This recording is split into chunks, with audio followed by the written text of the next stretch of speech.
into any health facility, go into any health facility and ask that they examine your breast so that you are in good health. We need you healthy, we need you alive. And when you check it early, you prevent any occurrences that may take you by surprise. So breast cancer awareness, we are reminding you that do well to go to the hospital, a health facility, and be checked. We'll be going into front story, but before we go, this is a quote from Nelson Mandela. Nelson Mandela says, "It always seems impossible until it's done." It always seems impossible until it's done. Life comes at us with so many unsurmountable challenges. They seem unsurmountable. They seem like they are mountains that we cannot level, but just take a step, go at it, and you'll be able to achieve what you're expecting to achieve. So it seems impossible, but when you do it, you realize that it actually is possible. Front story is coming up shortly. Stay with us.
You're welcome back to ABC in the morning. On Front Story today, we are looking at the Israel-Hezbollah conflict. We have Ghanaians in Lebanon and they are stranded. So we want to take a look at the conflict and how it's affecting us as Ghanaians. The other time, we looked at the rippling effects of conflicts in other countries and how even for us in our own country, the effects get to us. How much more the Ghanaians who are in the countries where the conflict is happening. The escalating conflict between Israel and Hezbollah in Lebanon continues to cause widespread unrest, especially with significant security concerns for foreign nationals in the region. Government of Ghana has issued a crucial advisory to its citizens living in Lebanon and has urged them to evacuate to safer neighboring countries amidst the ongoing hostilities. The government of Ghana, in a press conference, in a press release that's dated October 4, last Friday, the ministry noted that the limited availability of flights out of Lebanon and urged Ghanaians to seize the opportunity of these limited flights to evacuate. Tensions continue to escalate. Israeli forces have stepped up their attacks on Hezbollah and pounding targets across the nation. This is causing a lot of distress to Ghanaians, especially because with Ghanaians in there, your parents in Ghana will be quite bothered, scared, fearing for your life with all of these security threats at the moment, and tensions continue to escalate. Israeli forces have stepped up the attacks on Hezbollah and pounding targets across the country and assassinating top Hezbollah leaders across the country. Hezbollah has also fired hundreds of rockets at northern Israel in response to these attacks, including a first ever attempt to target Tel Aviv with a ballistic missile. In the worst violence between the sides since the 2006 war, Israel's military said that it has killed Hezbollah's leader Hassan Nasrallah in an airstrike in Beirut on Friday evening. And the Israeli Prime Minister Benjamin Netanyahu says that the killing of the Hezbollah leader Hassan Nasrallah It's a historical turning point that could change the balance of power in the Middle East, and has also warned of challenging days ahead. So far, more than 700 people have been killed since Sunday, according to the Lebanese Health Ministry officials, and at least 250,000 have fled their homes. Very worrying numbers coming just since Sunday. We have Ghanaians in Lebanon, Ghanaian students who are there to study, and there's a worrying situation for Ghanaians all around. Joining us on Zoom for a discussion is Dr. Ishmael Lovo. He is an international relations expert. Good morning, Doc. Thank you for joining us. And good morning to your listeners. Doc, as a public relations and international relations expert, what are the economic repercussions for global markets, particularly oil pricing, if critical infrastructure or routes are targeted in this conflict between Israel and Hezbollah? Okay, thank you. As we have observed since the beginning of this conflict, it seems that the global community try to contain the conflict at various stages, there seem to be signs of escalation. Already, this conflict somehow has affected global supply chains and global prices. If you look at, for instance, the attack on Israeli ships in the Mediterranean by the groups in that region associated with Hamas and Hezbollah, who are sympathetic to their cause. You also look at the fact that countries like Iran are scaling up their support for their groups within this conflict, and the more this conflict gets out of hand, the more other regional powers get involved and destabilizes the Middle East, the more we'll see a hike in oil prices. The Middle East is quite a very important region when it comes to the control of oil to the global economy. So although we are still at that point where we cannot say it's a full-blown regional war, all efforts are still ongoing and must continue to ensure that this conflict doesn't get out of hand to become a regional conflict, because once it's reached a situation of a regional conflict where other powers the other powers get involved, then you see a hike in oil prices, because it will affect oil supply to the global economy. So yes, even now at this level, it's still having an impact on oil supply. It's still having an impact on trade among nations. We prefer a more peaceful Middle East than what we are seeing now. And the prayer and is that it should not get out of hand to become a more regional conflict, drawing into it the various regional powers. Dr. Lovo, some have raised concerns that Israel is bullying smaller nations or smaller countries because Israel stands as a power beyond or above the others, and because of that, the other higher powers are unable to tell Israel to stop the conflict, because if Israel decides to stop, the others can. Do you agree with that? That would be a misunderstanding or misinterpretation of the genesis of all this conflict, because this conflict is actually historically rooted. It stems from the very creation of the state of Israel in 1947. You recall that before the creation of the modern state of Israel, most of the Jewish were scattered across Europe. And during that period, they faced a lot of persecution from Europe. And you remember the Holocaust during the Second World War. And so it is in response to this level of persecution that the Jewish people attempted at the time to find themselves a national home. And a biblical account, the national home they could find was in Palestine. And the whole area that we now call Israel, Palestine, Gaza, all those areas were part of a larger entity known as the Palestinian. And after the defeat of the Ottoman Empire during the First World War, that territory was transferred to Britain as a mandated territory, just as you had Transvolta Togoland given to Britain and France as mandated territory. So the Palestine was given to Britain as a mandated territory. So as a result of the push by Jewish people to have their own homeland, which they believe is located within the then Palestinian territory, based on biblical accounts, Britain then took a decision to somehow have a two-state, where there will be a Palestinian state, there will be a Jewish state. That decision was later reinforced by the UN resolution 181 in 1947.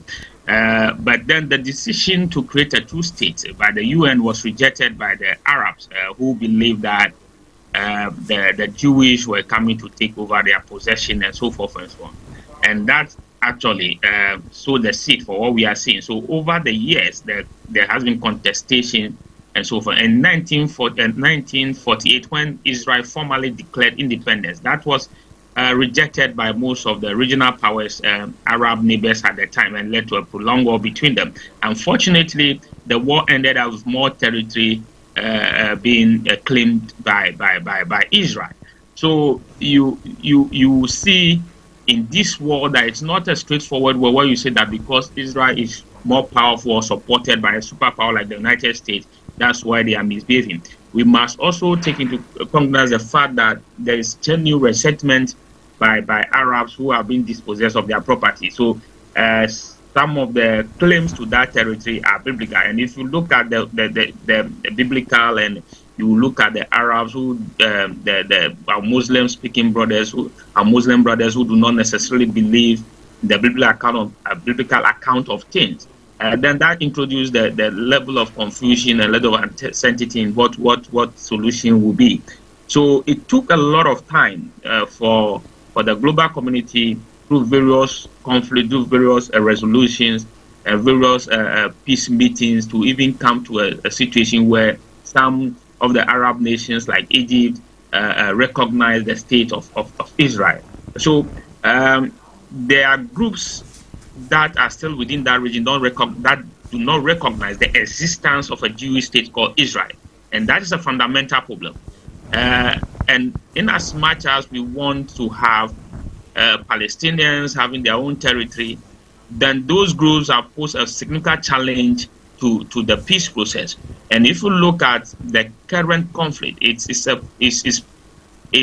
actually precipitated by an attack on Israel, the October last year attack, which resulted in this Israeli response. So in a way, as we condemn Israel for the atrocities they are committing, bombing schools, those are way off that. But we must also take into consideration the fact that there are groups there that will not have anything to do with the state of Israel, who want to ensure that the state of Israel doesn't exist. Now, so it's both sides. In as much as we all want Israel to come to the table and have some level of peace, then there are also these groups like Hamas, like Hezbollah, who will continue to throw rockets, who will continue to throw some of these things at Israel.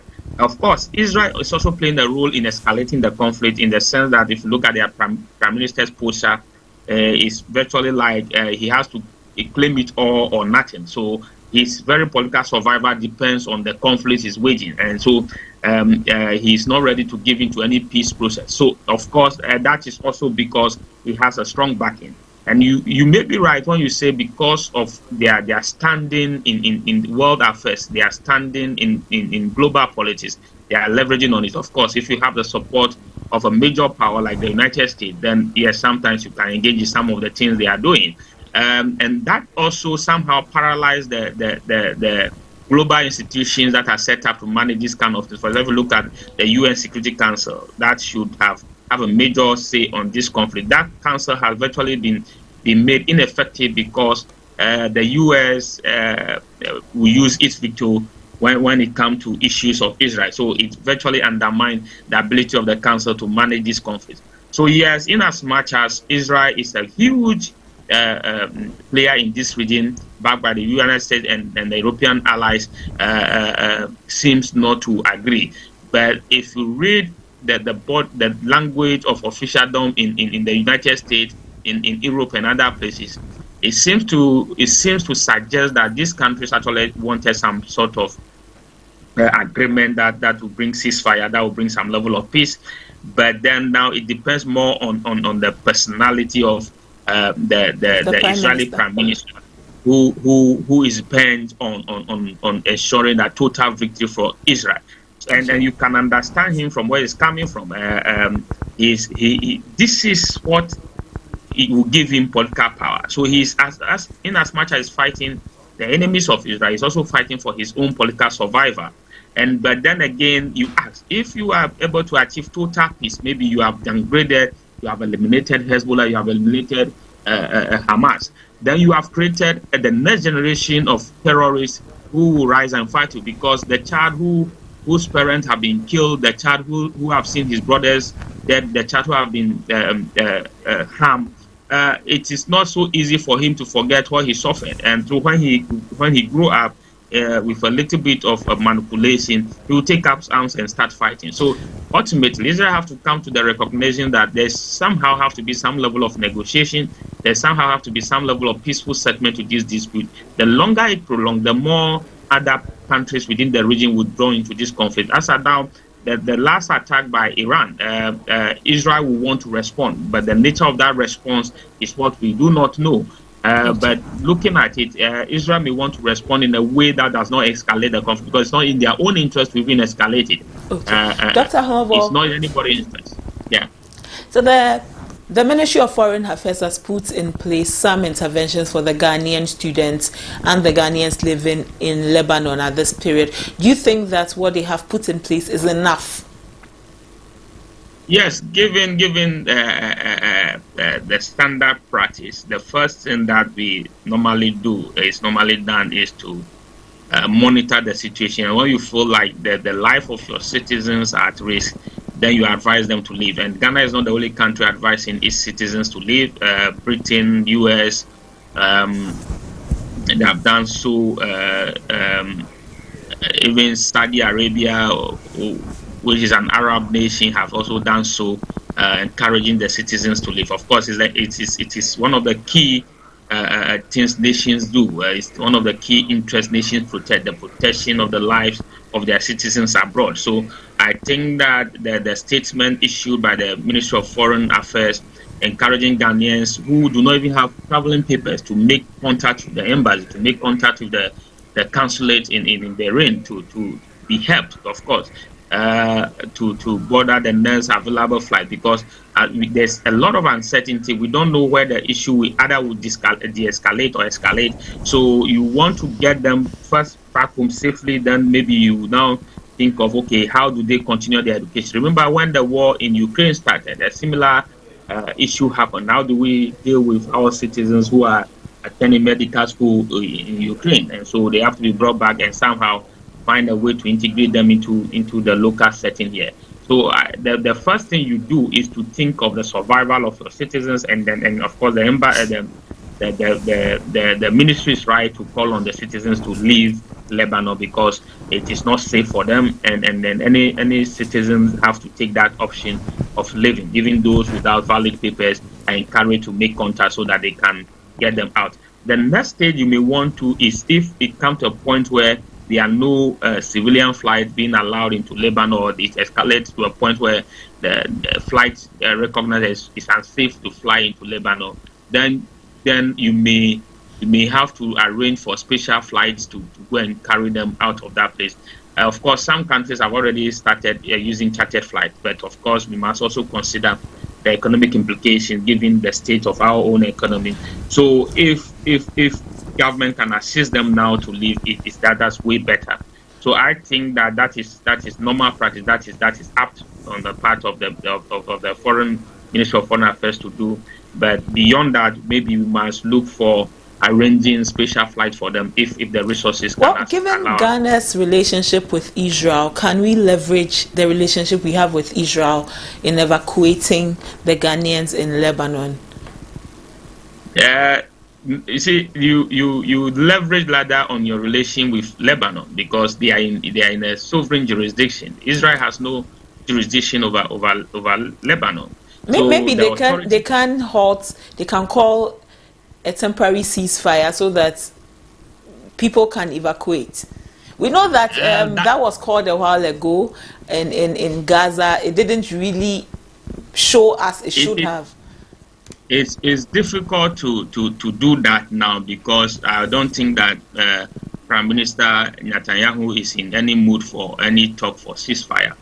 So what you should rather be doing is to be talking to the Lebanese. I mean, I think we have quite a number of Lebanese people who are even living in Ghana, who have lived in Ghana for years. Some of them are well placed to assist us to make contacts here and there. So the people are in Lebanon, and they are within the sovereign jurisdiction of Lebanon. Yes, Ghana must continue to play a role in trying to bring peace to that region. But if you are dealing with Ghanaians who are in Lebanon, the best person to help is the government of Lebanon. Remember, Israel is not at war with the state of Lebanon. Israel is at war with a military group who is harbored in Lebanon, known as Hezbollah. And so that's why it's quite a complex situation. In as much as they are fighting Hezbollah, the army of Lebanon is not involved in this conflict because it's not a war against them. And you see, it's a very complex thing. So you will see that even the state of Lebanon, in as much as this group operates within its jurisdiction, is kind of cannot do anything about it, because these are very well armed people. These are very well organized people, and so it's not a simple situation to deal with. But as I said, the only people you can be dealing with in terms of if you want to evacuate your citizens. Of course, you may engage the Israelis to see maybe the period of evacuation, if they will suspend attack and so forth. But then again, you find that Hezbollah may be throwing rockets and then you can't tell the Israelis that, well, let them be throwing the rocket at you, but wait for me to do this and that. And then again, as a state of Ghana, are you ready to engage a group that the international community has labeled as terrorists? But sometimes it becomes necessary. Yes, you have to engage them in some level of discourse to find a way to evacuate your citizens. But I think that the travel, the warning for our citizens to evacuate is at this point enough to let anybody who is residing there to make contact for assistance, and then they should be able to come out. The only problem I will find is that typically Ghanaians will rather play the waiting game, believing that God will avert the situation, continue to function.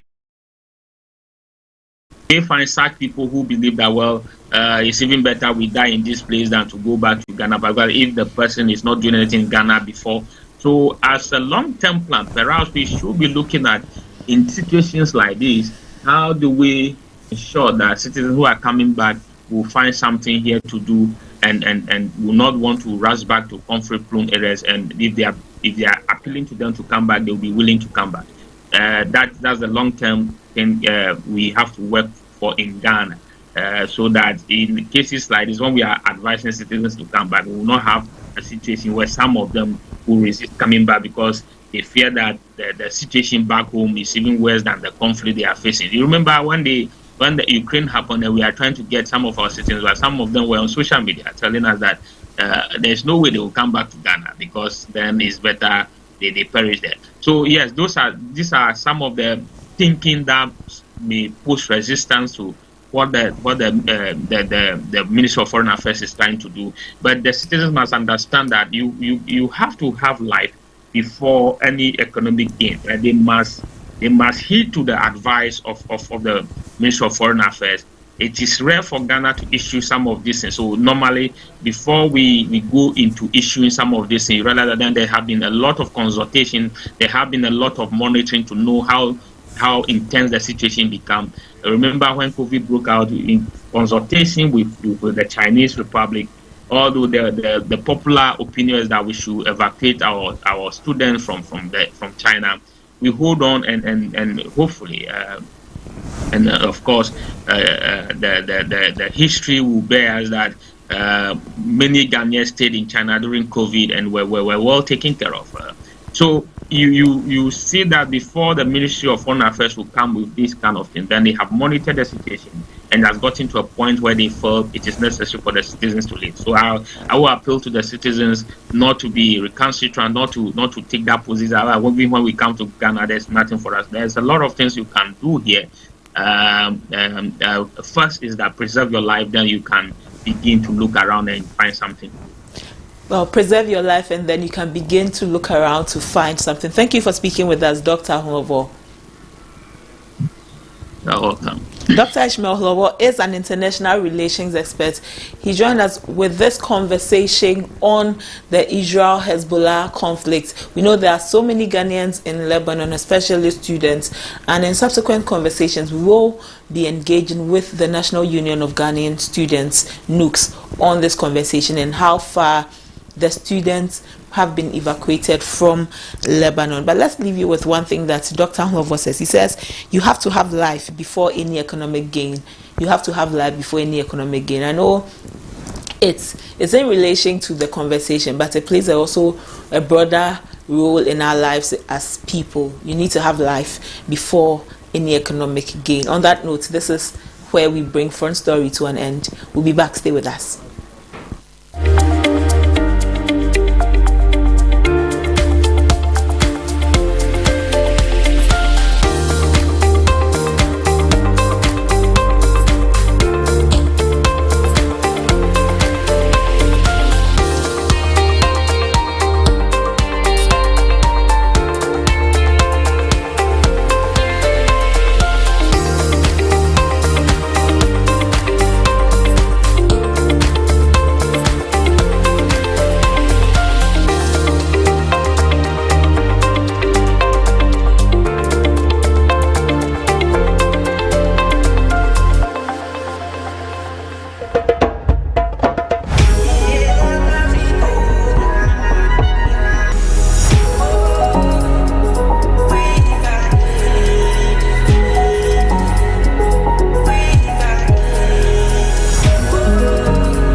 Watching ABC in the morning. Let's take a look at what is on the various news portals. On ABC News GH, the website you should always be visiting. Small-scale miners to protest against organized labor strike. Small-scale miners to protest against organized labor strike. The General Agricultural Workers Union directs members to stay off work from Thursday, today, October 10. And 19 more protesters have been granted bail. 19 more protesters have been granted bail. And the Ghana Health Service has recorded a second case of Mpox. A second case of Mpox. Let's go to City Newsroom, see what's happening on City Newsroom. Media Coalition Against Galamsey to stage red band protest on October 10. And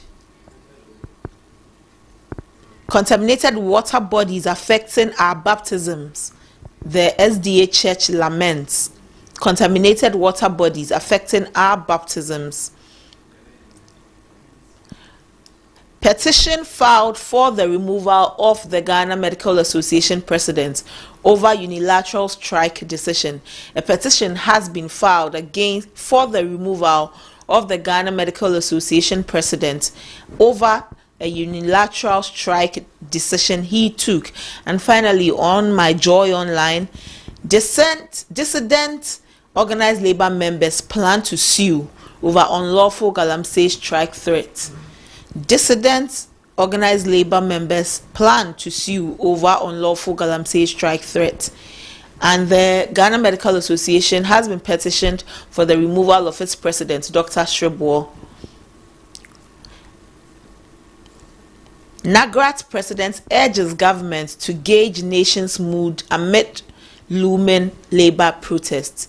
The NAGRAT president has urged government to gauge the nation's mood amidst the looming labor protests. So these are some of the stories on the various news portals.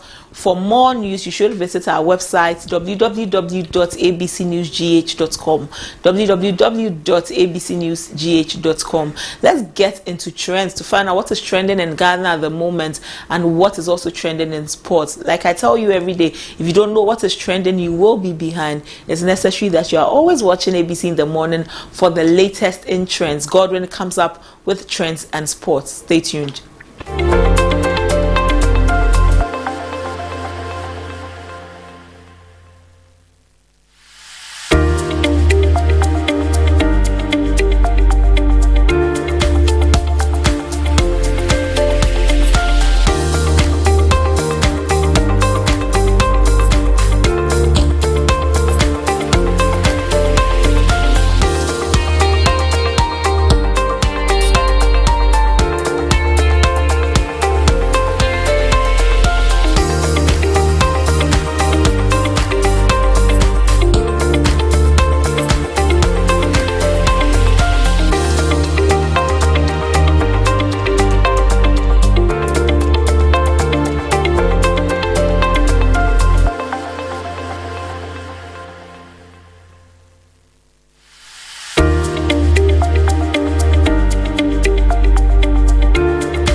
Good morning and welcome to ABC in the morning. This is Trends and Sports segment that I am bringing to you, and I am Godwin Opoku Ochre. Right now I am taking you through what is trending. Then after that I will take you to what is going on in the world of sports. So straight to trends. Today we have organized labor, Mahama, Bawumia Tours and Kofi Bento trending. So first of all, why is organized labor trending? Recently, the organized labor threatened that they are embarking on an indefinite strike on the 10th of October. That will be tomorrow. And yesterday, the Ghana Medical Association president issued a statement saying they are not going to be part of the organized labor's threatened strike. Now, Manasseh Azure is saying Ghana Medical Association's day of shame. And he wrote, last week I broke the news that the Ghana Medical Association would not take part in the organized labor's anti-Galamsey strike. My sources told me that the GMA president, Dr. Frank Serebour, was against the strike, but some executive members were fighting it. Yesterday, the GMA president single-handedly signed a statement announcing the association's departure from organized labor's position. I said single-handedly because if you look at these GMA press releases I have shared, all the previous ones were co-signed by the president and general secretary of the association. Only the anti-Galamsey press statement was signed by the president alone, apart from the petition from a GMA member that says Dr. Frank Serebour acted alone on the association's position on the strike. Highly placed sources in the GMA have told me that there was no meeting among the executives that discussed or agreed on what the president said. If they claim that medical doctors cannot take part in the strike because of the critical nature of their work is anything to go by, then what happened in similar strikes in the past? Or does the GMA only realize the critical nature of their work when the reason for striking is national interest and not for their parochial interest? He went on to say, if the GMA refuses to strike against Galamsey, would they have the public's support if they strike or intend to strike in the future for their condition of service? Should the GMA not be leading organized labor considering the dire health challenges posed by illegal mining in Ghana? And is it not strange that the GMA president, like other individual members of the organized labor kicking against the strike, are all coming from the stronghold of the governing New Patriotic Party? And when you go to the comment section, we have the villager saying, a member of the Ghana Medical Association has filed a motion to remove the GMA president, Dr. Frank Serebour, from office for violating Article 23, Clause 3 of the association's constitution. Samuel Amwa is also saying, if you are saying that GMA is part of the stronghold of NPP because they are not in support of the strike, then we would be right to also say that organized labor is part of the NDC. And we also have Free Kevs saying it should be strategical so sick people can be attended to. Logic before emotions. That part that he sought to be more partisan and self-centered is where I have a problem with.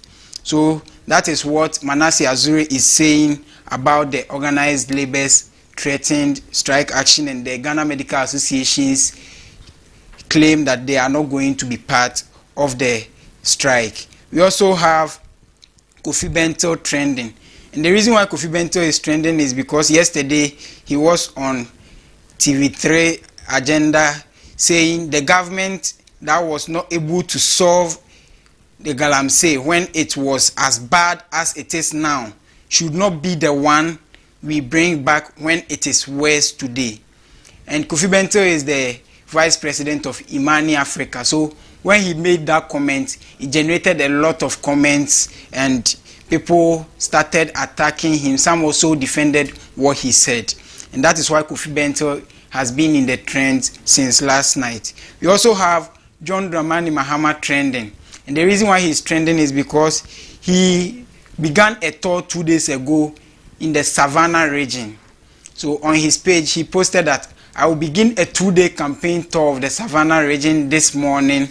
Activities lined up for this phase of the Mahama for Change 2024 includes a courtesy call on traditional leaders, address mini debates, and hold community engagements. And he attached his tour routine. And also we have Dr. Mahmoud Bawumia trending. Dr. Mahmoud Bawumia is trending because today he begins his tour in the Bono region. So he will visit Doma West, Doma East, and Doma Central. And we have Gen Z for Bawumia saying, with prosperity and development for all Ghanaians at heart, Dr. Bawumia brings his bold solutions for jobs and businesses tour to Bono. Let's build a brighter future together. So these are the reasons why organized labor, Kofi Bento, John Dramani Mahama, and Dr. Mahmoud Bawumia are all trending. And those are what we have in the world of trends for today. Now let's move straight into the world of sports. So in sports today, Otuado is set to address the press on Wednesday, October 9, 2024 at 5 p.m. at the Accra Sports Stadium's press conference room. This pre-match conference is a crucial part of the build-up to Ghana's matchday 3 fixture against Sudan on Thursday. Ghana is currently third in the Group F with 1 point, 2 points behind Sudan. A win in this match would significantly boost Ghana's chances of qualifying for the 2025 Total Energies Africa Cup of Nations, scheduled to take place in Morocco. Here is the schedule for Wednesday's October 9th, 2024 press briefing. So Sudan's press conference will begin at 3:30 p.m. and after the press conference, they will have their first training session, which the first 15 minutes will be open to the media. Then following Sudan's training session, then Ghana's press conference will begin at 5 p.m. And after the 5 p.m. press conference, then Ghana's official training will begin at 5:30 p.m. where the first 15 minutes will be open to the media. So that is that for the press conference that Ghana is about to have, and also Sudan, in the build-up to the qualifier against Sudan tomorrow at 4 p.m. Now let's move straight into the European waters, where we get to England. Cole Palmer, a 22-year-old midfielder for Chelsea, has been voted England's Men's Player of the Year for 2023-24 season. This prestigious award was determined through a public vote, with Palmer emerging as the top choice ahead of notable competitors like Jude Bellingham of Real Madrid and Bukayo Saka of Arsenal. Despite having only made his debut for England in November 2023, Palmer has quickly made an impressive impact, earning 9 caps and scoring twice in his appearances, including a goal in the Euro final against Spain. His outstanding form for Chelsea, where he has scored 6 goals in 7 Premier League games this season, has also caught the attention of fans and pundits alike. Cole Palmer has also been nominated for Player of the Month of September, and his goal against Brighton and Hove Albion is nominated for Goal of the Month of September. So that is where we draw the curtains for trends and sports today. And I am Godwin Opoku Ochre.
but our work isn't done.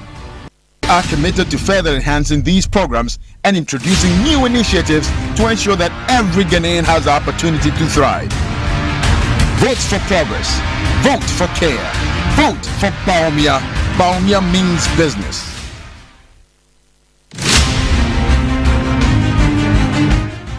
Over the past 8 years, the NPP has significantly improved support for our most vulnerable citizens.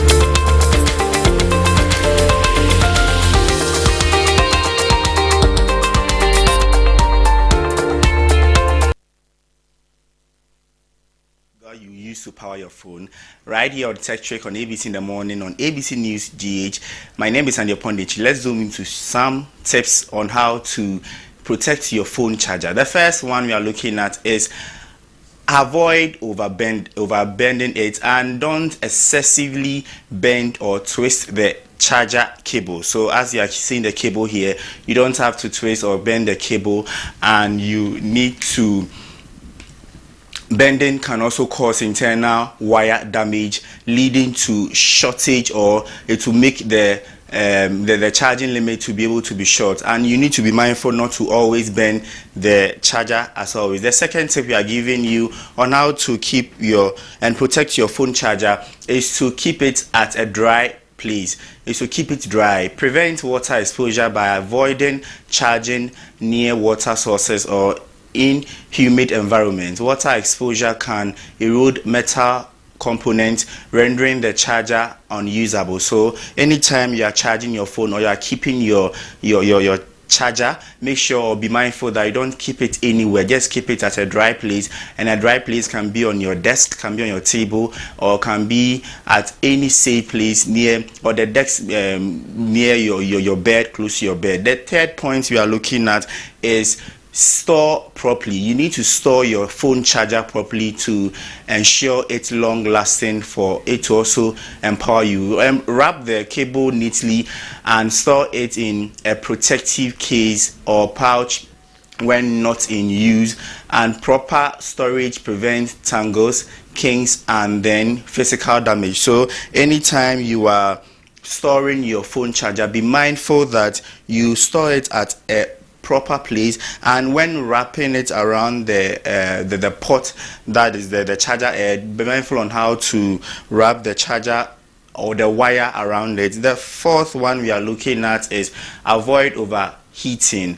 Keep the charger away from direct sunlight, radiator, or other heat sources, and overheating can degrade the charger's internal component, reducing efficiency. So the charger, as you are seeing here, even your charger that you use to power your phone, be reminded here on Tech Trick that you don't have to expose it to the sunlight. Yes, don't have to leave it. I don't even think anybody would want to leave his or her charger outside on the sun, but just be mindful that anytime you are storing your charger, you don't leave it at or expose it to the sun by way of overheating it. The last one that will take leave of you is clean regularly. Gently wipe the charger port and cable with a soft clean or a soft cloth to prevent dust buildup. And anytime you are using your charger, I think chargers are one of the things that it doesn't really come to mind for us to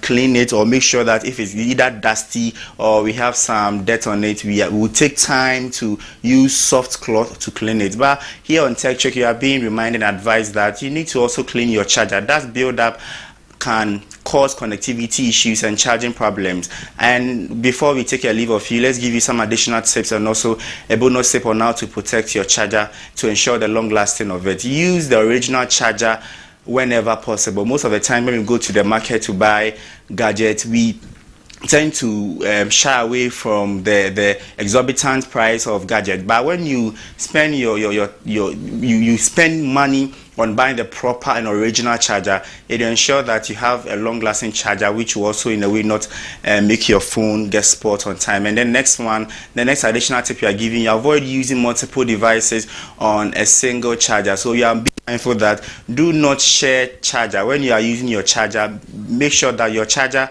is charging your phone alone, not to be charging multiple phones. And this goes to those people's charger. Be mindful that you don't have to borrow people's charger. Buy your own charger and then you are good to go. The last additional tip we are giving you is that replace damaged or worn out chargers properly. That's anytime you notice your charger is not working well, immediately you have to dispose and then change it to get a new one. So right here on TechTrick, we brought you some 5 simple tips to your phone or your phone charger for a long-lasting phone and then to keep your phone. My name is Andy Opondichi. This is TechTrick right here on ABC in the morning. We'll come back with more. Do stay tuned.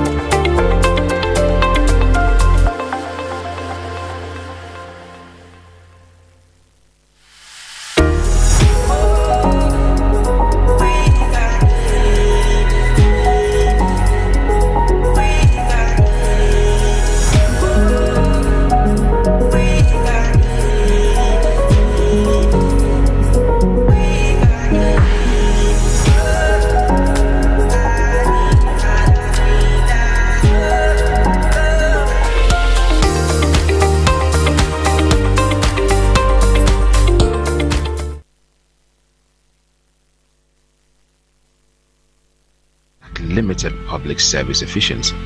Since then, we've revolutionized how services are delivered with the Ghana card and mobile money interoperability, enhancing speed and accessibility. Our efforts have greatly improved government interactions, making life easier for every Ghanaian. However, our vision doesn't stop here. We aim to further expand and modernize Ghana's digital landscape. The journey towards a fully integrated digital society continues. Stand with us. Vote for innovation. Vote for Bawumia. Bawumia means.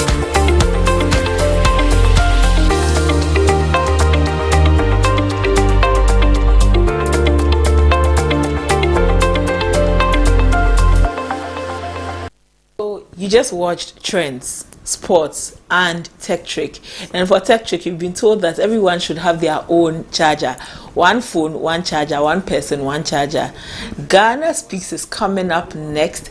And on Ghana Speaks, we tell you that your voice matters. It is your voice that is the only voice we want to hear in this period as we enter the elections. Especially as we're going to take a decision on who leads us in our various constituencies and who leads us as a whole, as a nation, who becomes the president of Ghana. So when we come to your constituency, we are looking forward to interacting with you, to hearing your voice and to speaking with you. Today on Ghana Speaks, we are taking a look at the Ablekuma Central constituency. Let's hear what the people of Ablekuma Central have to say.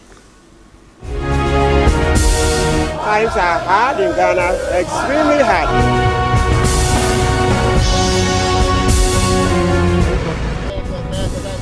As we gear towards the 2024 general elections, there have been conversations around having a presidential debate. Will it happen or not? This is Ghana Speaks. Across the country, in the various constituencies, in the 275 constituencies across the country, for them to assess their parliamentary candidate ahead of the 2024 elections.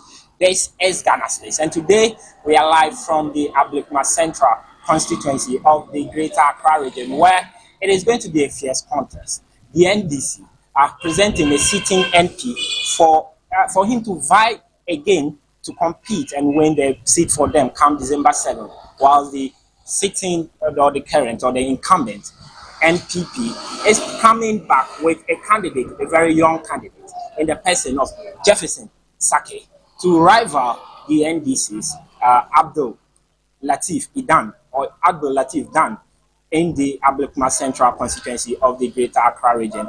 This gentleman here will be helping me to put into perspective the prowess and the abilities of these two candidates ahead of the 2024 elections. You're welcome to ABC News Ghana, sir. Thank you. Yeah. Okay. Pacho, Ubebo di na yatwaso. Pacho, your friend. Patrol your friend Jackson, Mr. Jamra. Jackson Jamra. Jackson Jamna. Pacho, if I was saying, if I'm Richard Kofi Edi. Richard Kofi Edi. Pacho. If I'm Richard Osu.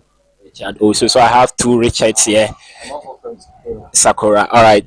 Pacho, you're from Abroso. Abroso. Right. So these are the 4 gentlemen that will be helping me to put the 2 candidates, the 2 main contenders of the Ablekuma Central seat through the needle. Right. So Ejam Pacho, yan chance here and through her. Ablekuma Central about one and it doesn't go one way. It will one matwama NPP, matwama NDC. NPP were in power in 2016, but they lost the seat in 2020. 4 years, they are coming again presenting Jefferson Saki. Say only Abdul Latif Dan Mbepre now on Munsanji seat in Ibium. Okay, Jefferson Saki. Is it someone that can take this seat away from the NDC? A perfect in our dear mameno. You say Jefferson, a bit me every ama when you more votes.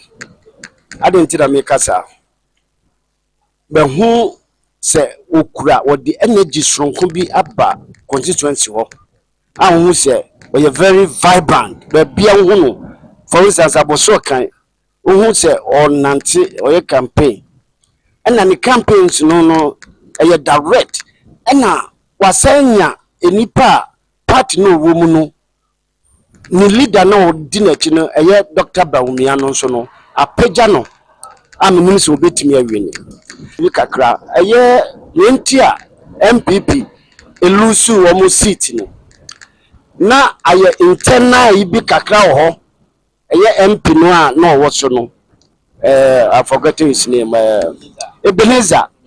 Within party nankasa na went to and tribute womb and a man Latif a farm. Na Latif no so no.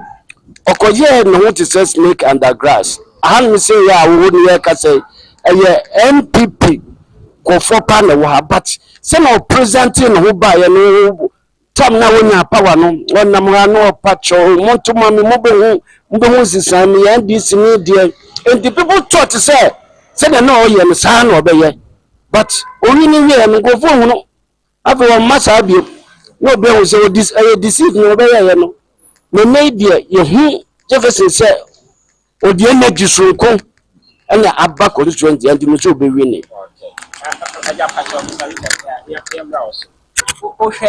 Abdul Latif 4 years 1 year 4 years within the 4 years ni modern boy senate here on the zero you come on the body is zero why we say zero but who say on Eben Adia honorable Eben Adia obey no ujato no onye bibia gata ba akoko onye membi na metis yesi wa ye bohu ba kudia ma zungofo no eno apart ono no mehu bibia ye enti mi sesi ano ni di kwa obi efi aji bebisem se MP o ha ne friend den kwa mini di o se o wini we ni ye hunu wa hada to ni di kwa mini nti ono kwa de sesi ado o ye nchi kwa wa ye o about 2024 na wa lusu Jefferson ne Abdul Latif Dan. The 2 candidates, which one is now GD say or bit me aboa Ablekuma Central? Mimi Abroso, the American say Jefferson no odwin nipa ho. Say o hwe me nsani fanso ya. Efie bi hye, efie fo nimpo sabi no mo ye NDC fo. Nso efie ni hye no anadwo na efie ni hye anopetutu na Jefferson ho ha. Even though MP nimpo ko mo vote man say candidate na say NDC for no mo ye no wa ma mehwempo so I say Jefferson or drink crofo ho even though MP even okozongo dance traffic light na say akwan nyina tutu obeka say MP mpo ni ha ade na so nya sa sabi even though ninuanu Muslim for mpo kwa Ebenezer born no modern eye adwuma ma no mpo no zongo sukura market up to now, you bet me no more on fa blog ba kumpo blog from DC kwan no kra no mba ho mpo so tell me yes I dey MP mo wa unia no Muslims ni Christian Ebenezer a Christian so the Muslim for won say say enya market sukura market mo so Muslim awaba no say enya wa ban na also enya wa ban na also so uji pay but enya say na ban ni so fine but osha the work of an MP no strong development within the area mostly of the MC or the DC that does those things. MC you need DC funding the yes Jumano and to add it up no on say president he's more like a hanging MP. Anything that maybe on to me yes and man oh say be obitimi wu ana obi ya adore obitimi obi ya adore now MP to ko 10,000 man other than 10,000 no for more shares get the phone apatampo a fa bono say ufri ai Zongo Junction ko sukura because of road na ya blocking into amaka ntimi nkam this ko konwan ko fa hospital na nim answer na say utimi cheni problem 10,000 kwa ya anya 40,000 so betimi da gbo apatampo da market woman ama main road na dam and so utimi ka say anya wa ban na wasu ntino I know need to me so yes sir not just obeja na so obeku ye okay and I say okay na wo ka say woni the president na wo so na eno de menyintum because we MP a unso no common fund bounce and at the same time so ubetumi akwa outside we mobilize kakakra enye bibia na make say aban enti ye hu se sa modern boni ikoso dia na hu modern e wo se utumi kwa outside na hu negotiate ne maybe kakra na wo de ba e ba de wu ye dia wo koche wo hwe nipa dia ye tuma say wo president ni so but I say Mr. Richard Marimba also obi akasebi we share two candidates now Jefferson Saki or a new person or a new person and I feel no ba foforo we should be na mo say they are done at the year mo amuse moni anje ho obeka kire mo say oh me say and am to man no oh yeah wan hwe mo biem then confidence be na mo wo Jefferson mo say onya sa ni man bi and you say you MP wow but MP no the report be command report can say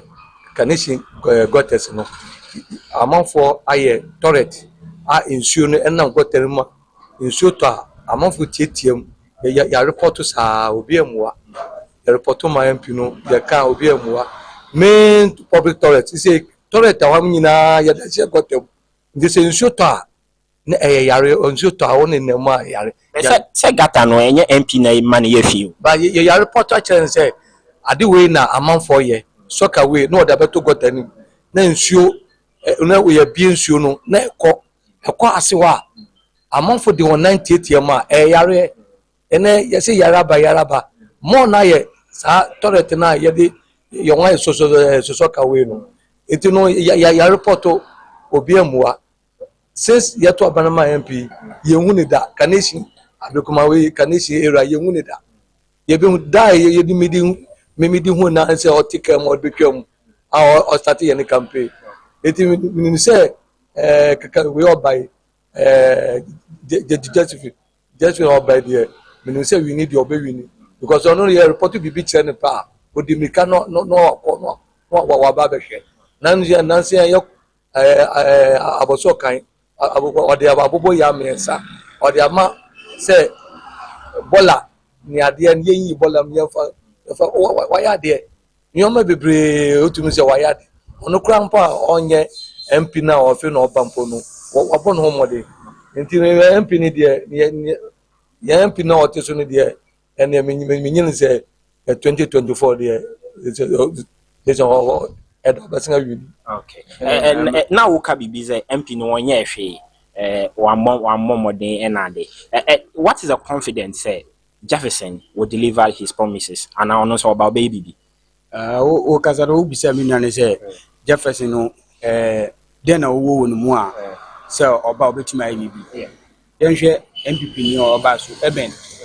oba be yaduma pa enso olusu e isi o mo ko contest oni Jefferson ko contest no eben lusu o And so Jefferson all launching the campaign no me Kobi illumination wo ho pa nyeze obi a we lose no obi a we win hwenke boma e ba ho de na eche say Jefferson o win a ontumi follow ebe na motu ni mo ye no ontumi into aso o gidi won mu say MPP for mo ba mo ya de parliamentary elections wadwem no kan say Jefferson abefa na eja also two Richards am say Jefferson abefa finally final words then am e kana ye federal me presidential asem na me pese me kakaka sa free education no NDC for no first o mampene Kufuado kase se obetimi no no mo so mo ke fakadam o mo ntumi ye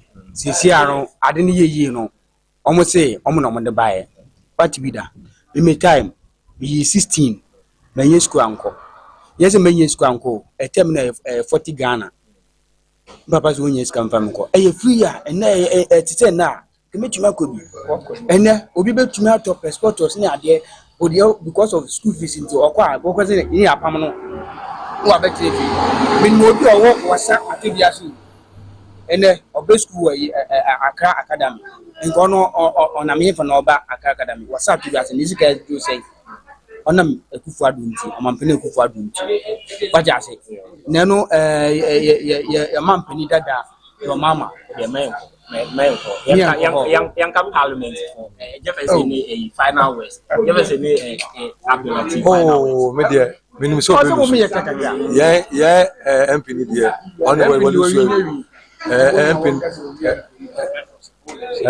the me say because of one no more than 4 years in one more no more the meaning say you should there and unpack then your ma you should lose.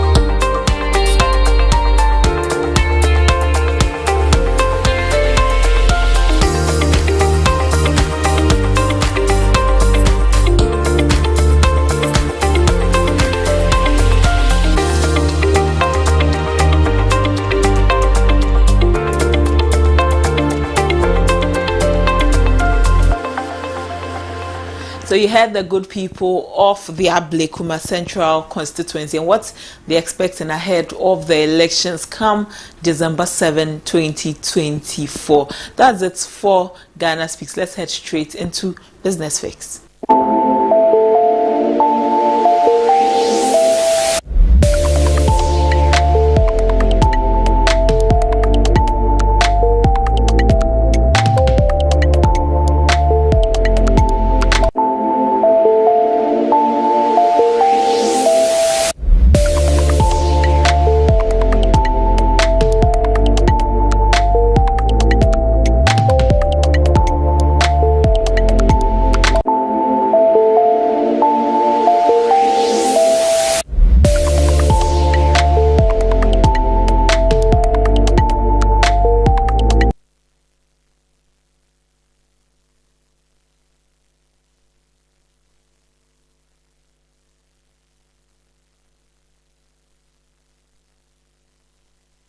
On Business Fix today, we are looking at the mining industry. The Chamber of Mines has called for a Mineral Revenue Management Act. They have called for a Mineral Revenue Management Act. Why are they calling for this act? To ensure transparency in the utilization of revenue generated from mining.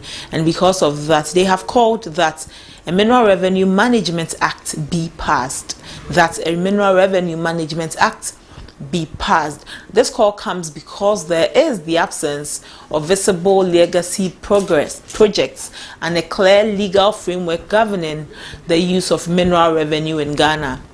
An absence of a visible legacy project and a clear legal framework governing the use of mineral revenue in Ghana. The Director of External Relations and Communications at the Chamber of Mines, Ahmed Nantogma, said that the Chamber believes that enacting a legal framework or a legal regime for the management of mineral revenue would enhance transparency and allow citizens to better understand and appreciate the sector's contribution to national development. He said that in a meeting. And when you look at the rise of illegal mining in Ghana, many have raised questions. Many have questioned if Ghana is truly benefiting from the mining sector. The revenue from the mining sector, is Ghana benefiting from it? You'd recall a few weeks ago that the GRA, you'd recall that the mining sector is giving us a lot of money. The GSS even reported that. And according to the Ghana Revenue Authority, total direct taxes which are attributable to the mining and quarrying center increased from 6.38 billion Ghana cedis in 2022 to 11.55 billion Ghana cedis in 2023. It is an 81.1% growth in the mining sector's tax payments, consolidated as Ghana's largest source of domestic tax revenue, and it accounts for 22.7% of the aggregate direct domestic tax receipts mobilized by GRA in 2023 as compared to 18.6% that GRA mobilized in 2022. It shows you how much money from the mining sector Ghana or the Revenue Authority is receiving. On a whole, the mining sector's tax payments constitute 8.8% of domestic revenue and 8.6% of total government revenue in 2023. Now let's remember what the Ghana Statistical Service said a few weeks ago. For quarter 2 of 2024, Ghana recorded a 5.4 billion Ghana cedi trade surplus. We recorded 5.4 billion Ghana cedi trade surplus, and according to GSS, the country's total trade value of 123 billion Ghana cedis, and this trade value had exports exceeding imports by 5.4 billion. Beyond that, you realize that gold emerged as the primary driver of Ghana's export earnings. Of the monies made from exports, gold emerged as the primary driver, and it accounted for half of our total exports. At the moment, gold remains Ghana's dominant export and contributes 37 billion Ghana cedis, which is 57.6% of total exports value in the second quarter. Gold's share of exports increased in quarter 2 increased by 10% from 47.5% in quarter 2 of last year to 57.6% in quarter 2 of this year. For this, the Chamber of Mines are calling for an establishment of the Minerals Revenue Management Act, an establishment of the Minerals Revenue Management Act. Joining us for a conversation on this call by the Chamber of Mines is the former CEO of the Minerals Commission, Tony Obin, and he joins us on the line. Good morning, sir. Thank you for joining us. Good morning. The Chamber of Mines. Pleasure to be with you. Yeah. Thank you, sir. The Chamber of Mines is calling for a Mineral Revenues Management Act. Do you agree with this call, and how does it sit with you? First of all, let me say good morning to your viewers and your listeners. I totally agree with the Chamber of Mines. In fact, this idea came up in 2013. If you Google around 2013, I was the CEO of the commission of the chamber at that time. and we made that call that there should be the Minerals Revenue Management Fund akin to that of the Petroleum Revenue Management Fund. So it's a good thing. It will show how our monies are being used. Sometimes monies coming from gold or from mining, you are not too sure how it's being used.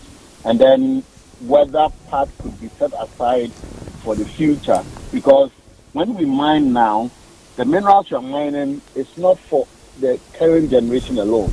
It is also for the future generation. So we need to be able to reserve some for projects that will inure to people who are yet to be born. So in short, I totally endorse that proposal. In creating an act like the Minerals Revenue Management Act, Dr. Obeng, do you think that it will mitigate the issues of galamsey that we are facing in the country at the moment? People have said no. that. No, I don't think it will necessarily save galamsey. It got to do with revenue. So it only creates transparency. It only delineates the use of the resources. How much will be used for current consumption, how much will be placed in heritage funds and all that, and how much will be used for some activities that promote mining. So it is not. I don't think the fund per se will necessarily stop galamsey. But will it have an impact on the communities that mining is undertaken in? There's already a fund, Minerals Revenue Development Fund, that which is supposed to be used at the community level. And then also you have a lot of the mining companies also having their own funds that support community development. I think that as a country we haven't paid enough attention to communities where gold is mined. We haven't paid attention to the finger that feeds us. You would recall that time passed, and even now, most of the cocoa growing areas are very poor people. It's also home to poor people. The cocoa that used to be the number one for Ghana, it's also the number one area for poor people, where gold is, which is also number one now in terms of both revenue and merchandise receipts. It's also where many poor people are. I mean, you see, social amenities are very wary, not well developed, and all that. So it is important that government dedicates attention to areas where our natural resources are exploited to feed the entire nation. So I think once that fund is set up, they can earmark some aspect that goes into developing the infrastructure of communities. In fact, I have seen in the NDC manifesto that says that they are going to establish an offset program where monies from mining, part of it will be earmarked for infrastructure development, roads, hospitals, and all that in mining areas. So that sort of dedicated attention we haven't done for some time now. Dr. Obeng, what are some of the challenges that the revenues that you receive, the revenues received by mining, from mining, what are some of the challenges that the mining industry faces with the revenue that is received? But, there are a lot of bashing of mining companies. When mining companies mine, everybody is saying, look, we are mining, this company mining, but there's poverty in the country, which is true. But they don't talk about the money that goes to the central government, which has to use that money to ensure that lives are improved. Now, when you have revenues coming into, until recently when the Minerals Revenue Investment Fund was established, all the receipts from mining went straight into the consolidated fund. It went straight into central government fund, which means that you don't have, you can treat it as any fund coming from anywhere, but these are funds coming from areas that our natural resources are extracted and which impact a lot on the environment. So the monies got missed out. I mean, I'm not saying somebody has stolen them, but they got mixed up with the other funds, other revenues that were received by the state. So what the Chamber of Mines may be saying is that set up a management fund that says 100 million came from mining. Out of that 100 million, 10% will be saved. 40% will be used for construction of roads in mining areas. The 20% will be used to do ABCD. So we know, as soon as the money comes, we know where the monies are going. It is not about the monies have gone into a bottomless pit. Government has any support you want to do. No one will neglect the mining sector. I mean the areas that mining takes place. Dr. Obin, as a former CEO, when you look back, what reforms do you believe are essential to aligning the mining sector with best practices in revenue management?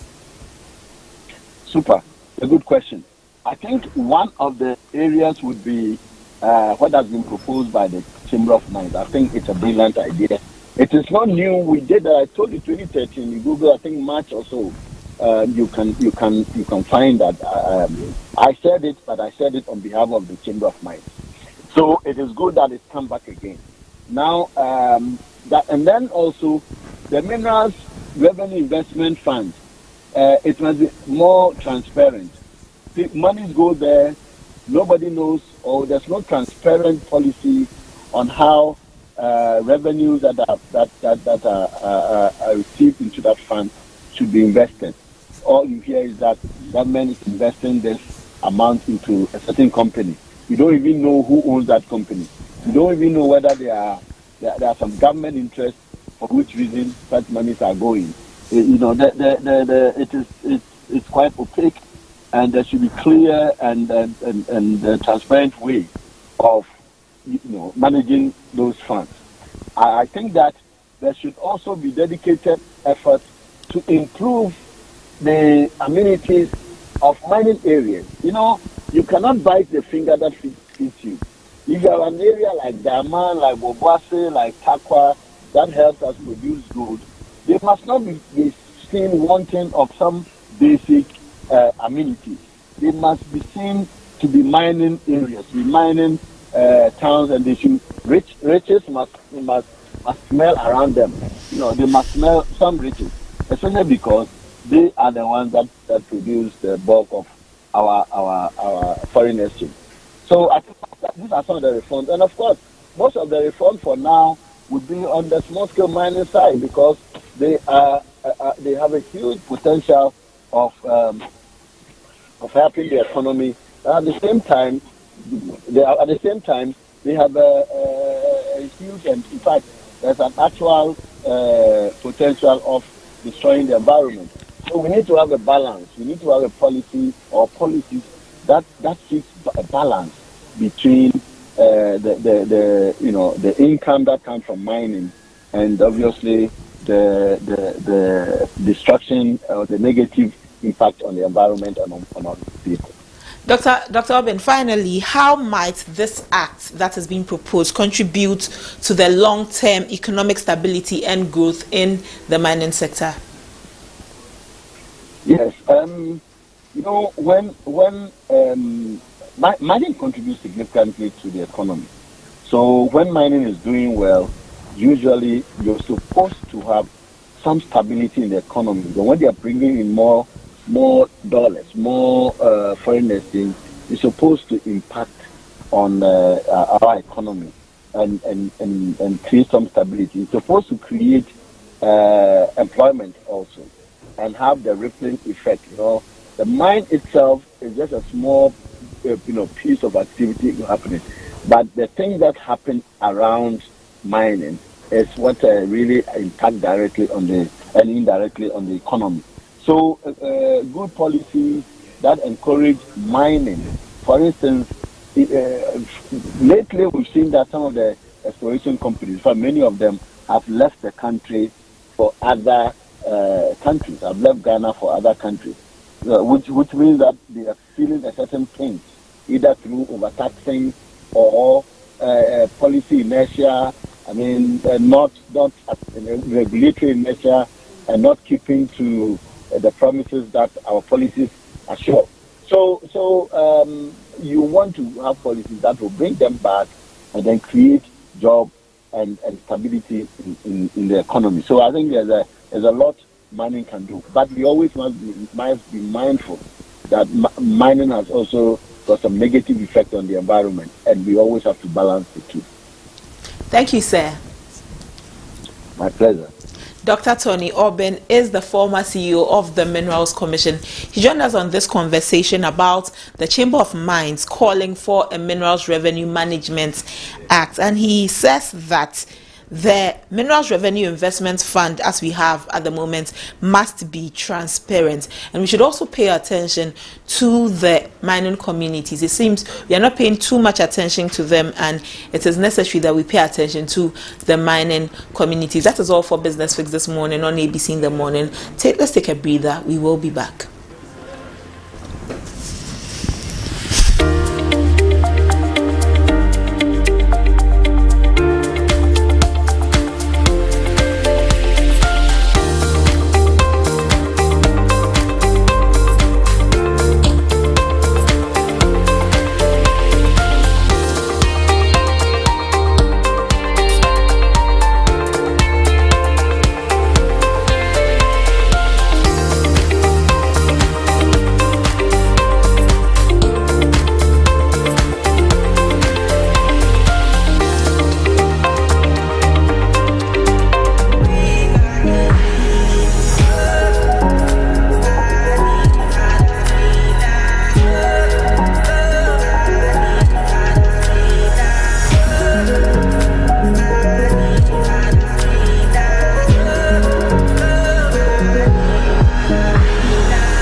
Ways and housing through strong partnerships with the private sector. As we enter the next chapter, a revitalized public works department will lead maintenance, with local governments enhancing district roads. We are committed to expanding railways and upgrading airports to connect Ghana for a stronger future.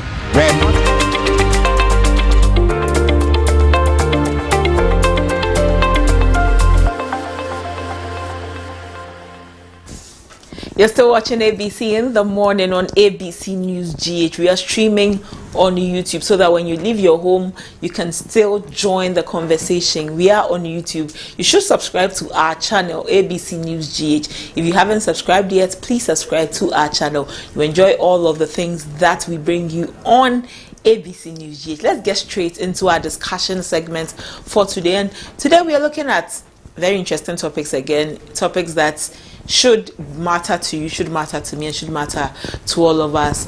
The issue of Galamsey has been an ongoing conversation that we've been having, and it doesn't seem like a conversation that will end now, because if the land, the water bodies will be degraded, then we'll continue to talk about it, because it matters to us, it matters to our lives, it matters to our livelihoods, and it matters to our future, what the land and the water becomes.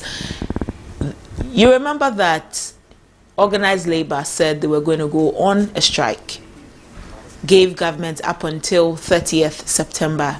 Beyond that, said that on 10th October, strike is imminent. After all of those conversations, so many things have come up, so many developments after those conversations have come up. And part of these conversations are some of the things that we are going to talk about today on our discussion segment of ABC in the morning. The Ghana Civil Society Organizations platform has thrown its weight behind the organized labor strike against Galamsey. So at a press conference, the Civil Society Organizations platform cited the devastating impact of illegal mining on the country's sustainable development goals. What is sustainable development goals and what is featured in those goals? SDG Goal 15 talks about life on land, and says that everyone can help to make sure that we meet the global goals.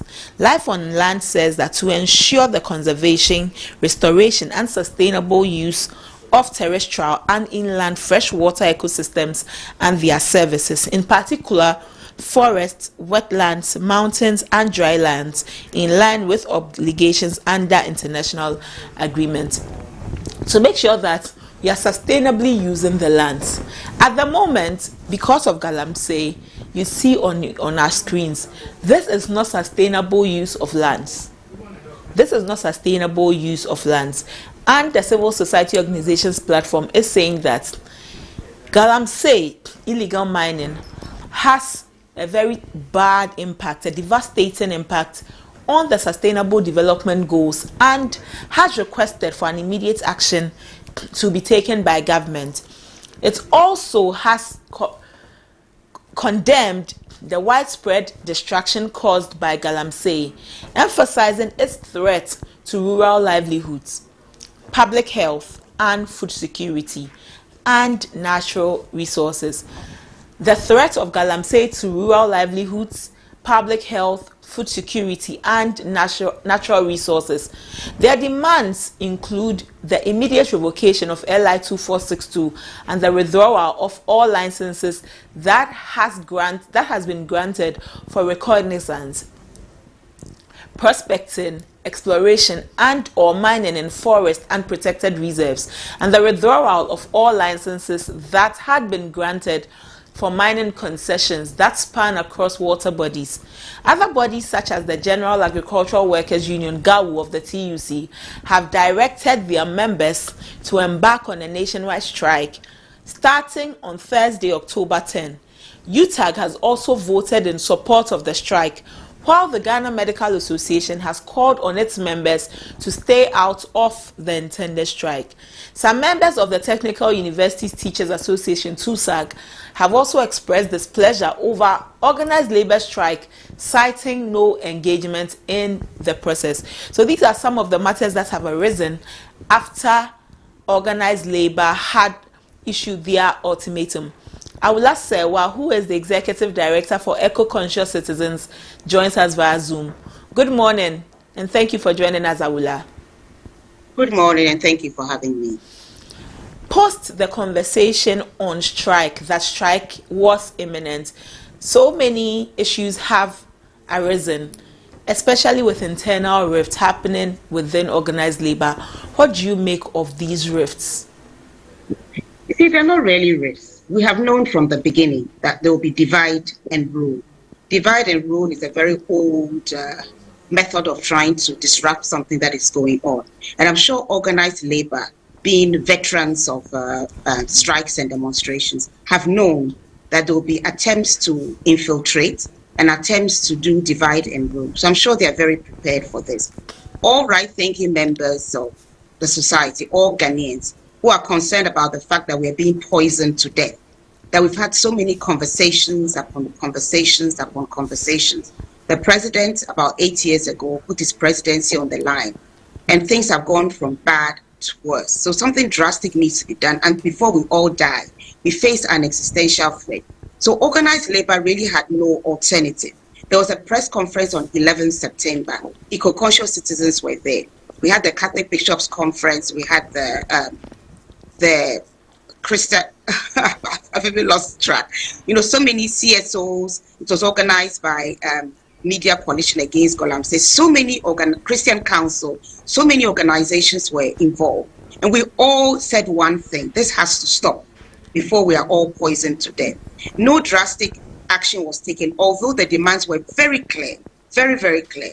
Declare a state of emergency so that you can go into the forest reserves, water bodies, remove all illegal miners. In fact, nobody should be there. So all miners, all persons logging, and remove all the equipment.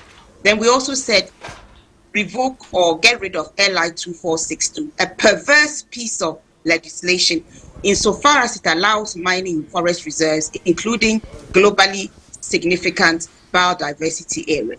It also said pause community mining, small-scale mining, whatever you want to call it, because there's no monitoring going on. The fact that you've given them a license doesn't mean they're going to go according to the license. So in fact, even if you have a license and you go outside the parameters of your license, you're engaged in illegal mining.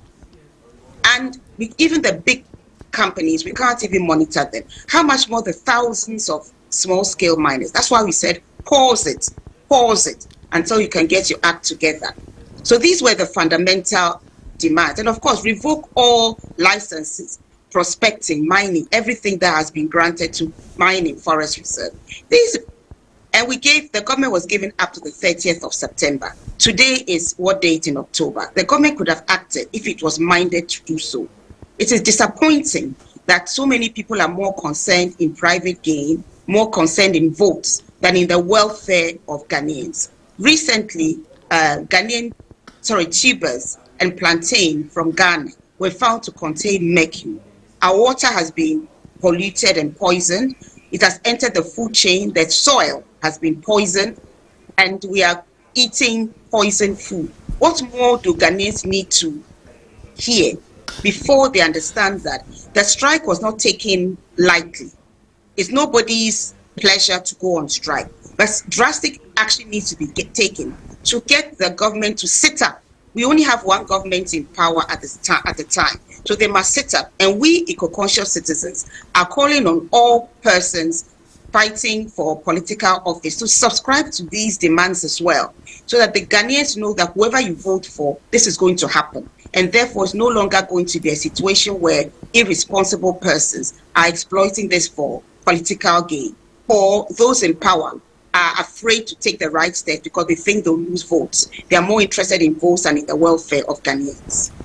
Joining us also on the line is Dr. Solomon Kwarteng Foku. He is a concerned member of TUTAG, and we'll be having this conversation alongside Awula Serwaa, who is the Executive Director for Eco-Conscious Citizens. Awula, I'll come back to you, but let me take some thoughts from Dr. Foku. Dr. Foku, you're welcome. Good morning, Dr. Foku. Yeah, good morning. Thank you for joining us on ABC in the morning. Hello. Hello, Dr. Foku. The line is very faint, but I can hear you. You can, okay. I'll do well to project so you can hear me better. Dr. Foku, what is your concern with the strike organized by organized labor? The strike that has been announced by organized labor, what is your concern with it? Okay, thank you very much. The major concern is that one, members, those are the grassroots, those are the campuses, and those are the local levels were not consulted at all so far as decision on going on strike is concerned. We were not consulted. Dr. Because Foko, if we were consulted, I think some of our ideas or some of our views were shaping the whole distance there. And then, again, some of us also think that strike is not the way forward to solving this particular manner. Even though there are a lot of environmental challenges so far as the activities of illegal miners are concerned. You can't say that you're supposed to be a ban. That's the ultimatum they're giving to the government, that you should ban all small-scale mining activities. All the small-scale mining activities, some of them are doing legal, doing genuine work, that they are not destroying anything. So if you leave them and you say that only the large-scale miners should operate, whilst most of them are even doing surface mining, destroying the environment more than even what we are seeing now, then I don't think it's fair. So these are some of the views or some of the challenges that we are finding so far as the Dr. Foko, when you say that some members at the local level were not adequately consulted, which kind of engagements were you looking for that didn't happen? Okay, if you can cross-check, as you speak now, it's now that TUTAG, the locals, that is those on campuses, it's now that they are even meeting to decide, to convince members either to strike or not to strike. It's now that they are meeting. So why do you take top approach? You take decision before you ask us to join or you ask us to also bring our views? I don't think that is But Dr. Foko, this conversation has been going on for a little over a month now at least. The whole of September, yes. Organized Labour had given an ultimatum to government. Are you saying that this whole period you didn't know anything about it? Yeah, but they have. If you hear things on the air, the conversation has been going on. The process that we normally use in declaring nationwide strike, so far as TUTAG and other unions are concerned, is that either the executives, that is national, will initiate it, bring it down to the campuses. We vote on them most of the time. We even vote on this. So that all the 10 campuses will accept that you should go on strike, or majority of the people will accept that you should go on strike. Or, other way around, we also can also initiate, you can also initiate from the campuses, and then we petition the national, and the national will accept and push it for. But as you speak now, few people went to the labor, is it organized or whatever labor, they went there and then that's it. Say what their decisions should be binding on everybody. I don't think that is fair enough. You can't use wrong to solve wrong. It is not. So they should come and do the needful. They should come back to us, explain to us, and then ascertain our views. Maybe some of us will even come out with better solutions to this particular challenge that we are facing. Again, we don't see this one to be emergency because the water bodies have been destroyed. It's a process. It has been over the years. This government has been in power for almost 8 years now. Let's be just about 8 weeks. And it's now that you are giving the government that is going out of power in 8 years. 8 weeks government that has been in power for almost 8 years. It left 8 weeks for the government to go. Either NPP wins or it loses. It's a new government that's going to be formed. Are you sure that 8 weeks you can take a bold decision and then this challenge will stop? So the timing, there are a whole lot of things that are wrong with what the decision that Dr. Foko, the organized labor is taking. I'll come back for your thoughts on some of the things that could have been done right, since you are saying that a whole lot of things have been done wrong. But let me go back to Aula Sewa. Aula, government says that organized labor is dealing badly with the strike because there was some agreement with the president. Why are the CSOs and organized labor not trusting government's actions on these? You know, I said it to you that I'm not hearing at all. 8 years ago, Doc, the president... I'll let her please a moment. Hello, good. Yes, yes, Doc, better now. Doc, please stay on the line with me. You are joined on the conversation by Aula Sewa, so it's not just you on the conversation. So I'll be juggling between you and Aula Sewa. Take your thoughts and also take her thoughts. Hello, Doc. Okay, thank you. Aula Sewa, as you were, please. I was saying that 7 years ago, You know, if we want to be honest, in 2016, the media coalition against Galamsey started talking about what was going on. Eco-conscious citizens started in 2017. And we have had conversations upon conversations upon conversations. Nothing good is happening. Recently, just a few weeks ago, we had the pure Atronso stream in the Western North region. Illegal miners were going there. We brought it to the attention of the regional minister. He did nothing. We brought it to the attention of those who should do something about it. Suffice it to say that the once pristine Atronso stream has been polluted, has been poisoned. The landscape has been destroyed. We have now got the police who have stopped them. The police stopped them, gave them police bail that was not given to the protesters. The police gave them police bail. They went right back to polluting the stream. As we speak, they have stopped work. I don't know when they will resume. So what I'm saying is that when people are just looking at elections, I find it very, very disappointing. I'm not inside organized labor, so I'm not quite sure about the modalities. But I don't know if the legal miners consulted those who are disagreeing with the strike before they started poisoning them.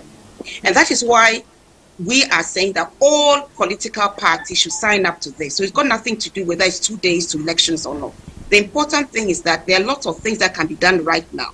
For instance, we can declare the state of emergency. We can stop issuing mining licenses to further pollute the polluted environment. We know that the Minerals Commission is acting in bad faith and still issuing mining licenses. So a lot can be done. And because we don't know who is going to win the elections, we are saying that everybody running for political office should subscribe to the same thing. So it cannot be said that the timing is to embarrass the government because it's going to apply to anybody. And I'm very, very disappointed at anybody who is more concerned about how things were done than with the fact that Ghanaians are being poisoned. When you turn on the tap, do you know the kind of water that's coming out? Do you know whether it's mercury laced? You're not concerned about that. But you're more concerned about the fact that, oh, they didn't go properly through the process. I find that very disappointing. My party is Ghana, and I'm only interested in the welfare of Ghanaians. And yes, I agree that the threat of strike should have been done earlier. I'm not sure that the organized labor was sleeping. But if they've woken up, better late than never. They've woken up, they are now taking responsibility seriously. Because what is the point of having increased wages when you've got cancer, when you are dying of cancer of kidney disease? And let me make it absolutely clear that we did not start today. It has been going on for a long time. But there comes a time when you say enough is enough. More and more rivers are being polluted, apart from the Volta. So there's an agency involved. There's been a lot of distraction. But we can still stop now, stop the continuing devastation, and prevent waters that have not yet been poisoned from being poisoned, for crying out loud. Let's for once think of Ghana and not give in to divide and rule. The government has had almost 8 years to do something about it, but because the firefighters and the arsonists in many cases were one, they were unable to act robustly. Alasawa, just this morning, government has announced that it has deployed the military to work with small-scale miners to deal with Galamsey in the water and forest reserves. Don't you think that this is a step in the right direction by government, and that they are showing good faith in tackling the issue? They're not showing good faith. Bad faith is being shown. In fact, the whole divide and rule. Some members, we're not consulted. They didn't go through the correct process. It's all part of divide and rule. What we have said is pause small-scale mining. What does the military know about the kind of chemicals you should use? What should be done? I found out recently from the Environmental Protection Agency that even when you have a license, you can't begin work. You're supposed to have an assessment by the EPA. You're supposed to have a digging license. Are those going there aware of all the processes that should take place before small-scale mining starts? Of course not. Of course not.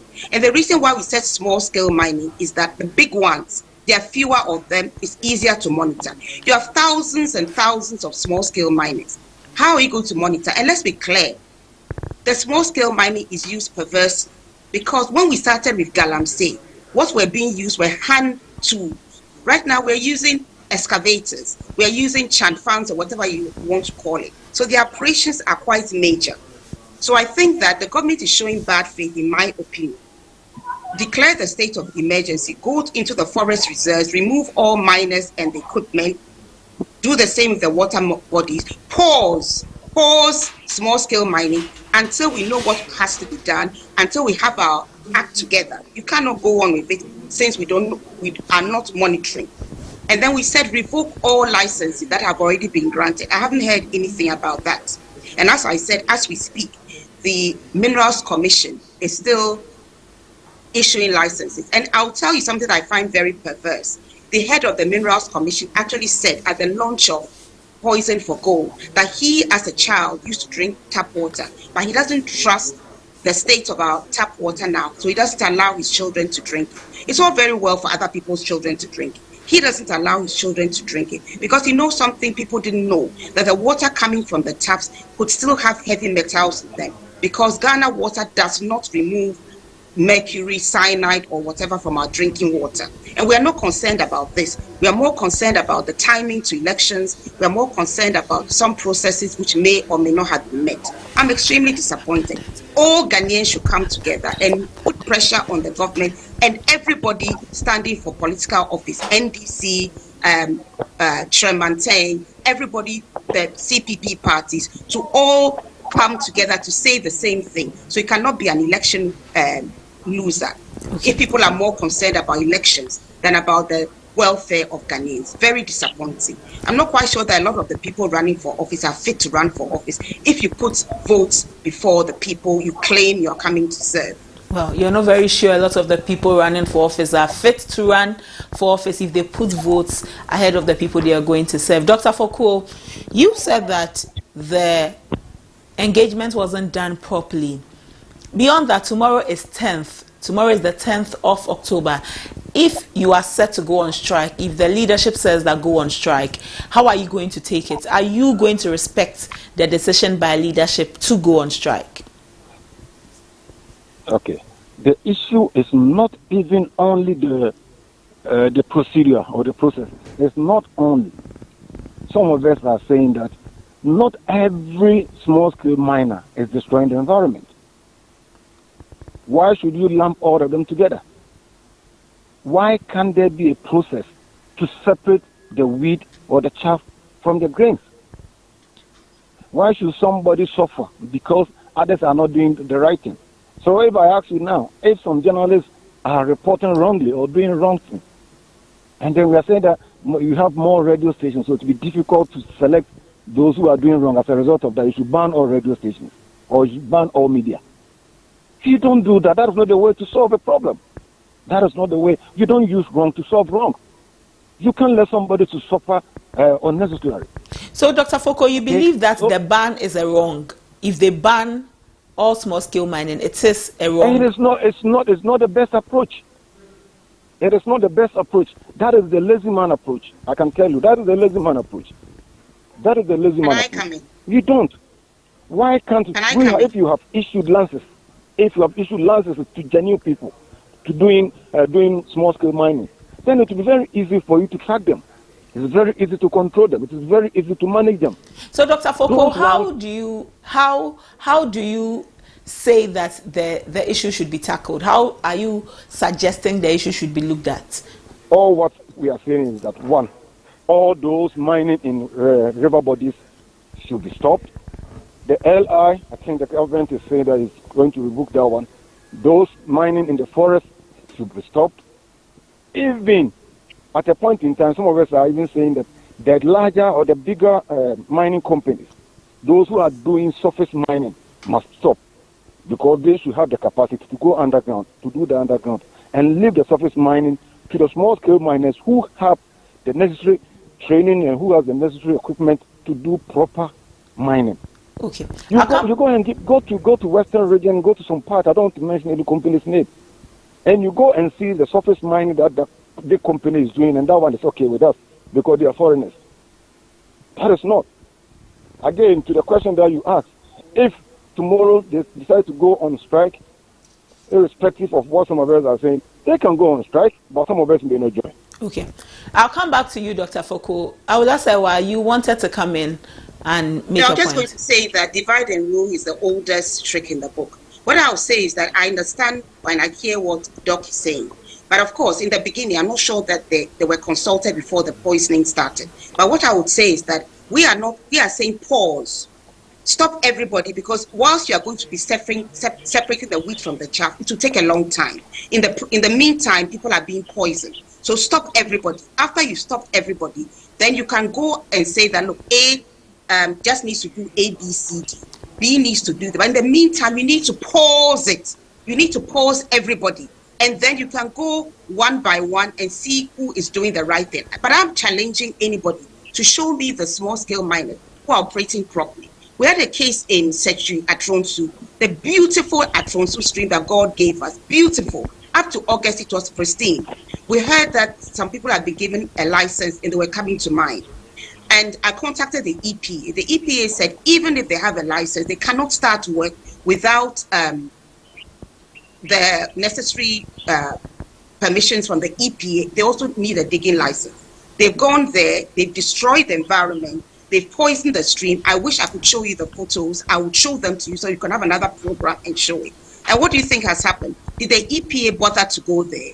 To the best of my knowledge and belief, they haven't bothered to go there. They've had more than 3 weeks and they haven't been there. So you can see that we don't seem to have the wherewithal to do the monitoring.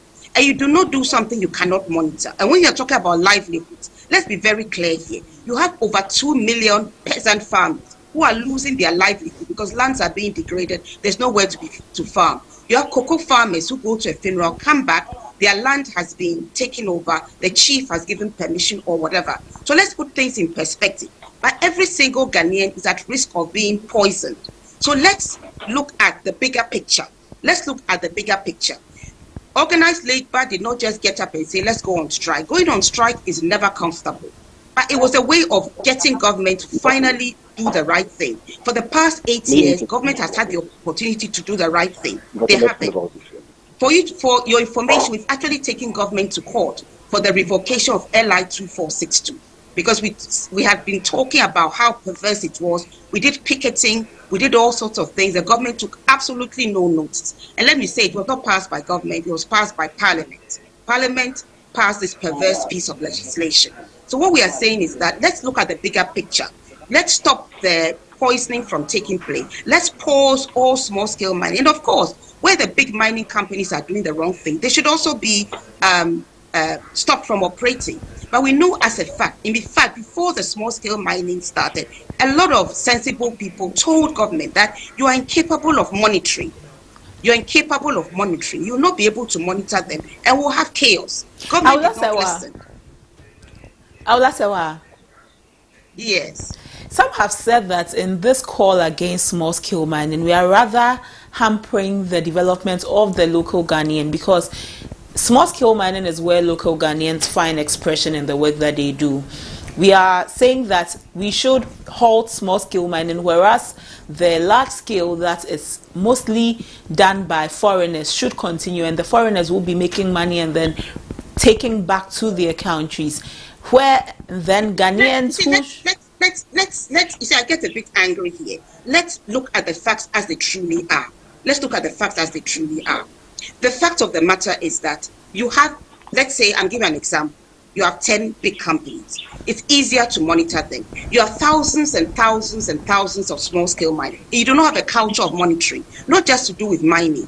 You have building regulations. People build on waterways, they build on the street, they build whatever they like, and the local authority does nothing.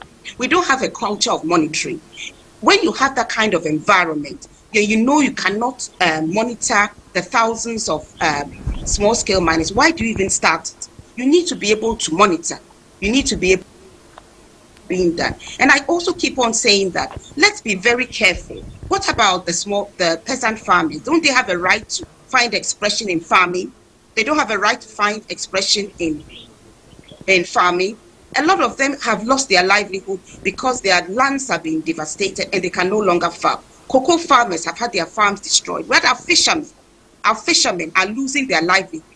But let's be clear, a lot of people are into this small-scale mining because we know who are those ultimately benefiting. Okay. Who can afford the excavators? Is it the Joe Blocks? It's the people who are the powerful people hiding behind thinking about small-scale miners, when you don't care about them, they are being poisoned. I wonder if you've watched Poison for Gold and to see exactly what is going on. The doctors who have been mute should tell us the number of cases they have now with kidney disease and cancers as a consequence of our being unable to monitor illegal mining. Well, I'll take your thoughts, yours and Dr. Foko's thoughts on this. But the Ministry of Information has released a statement. It's dated today, October 9, 2024. Government takes further action to tackle illegal mining. 1.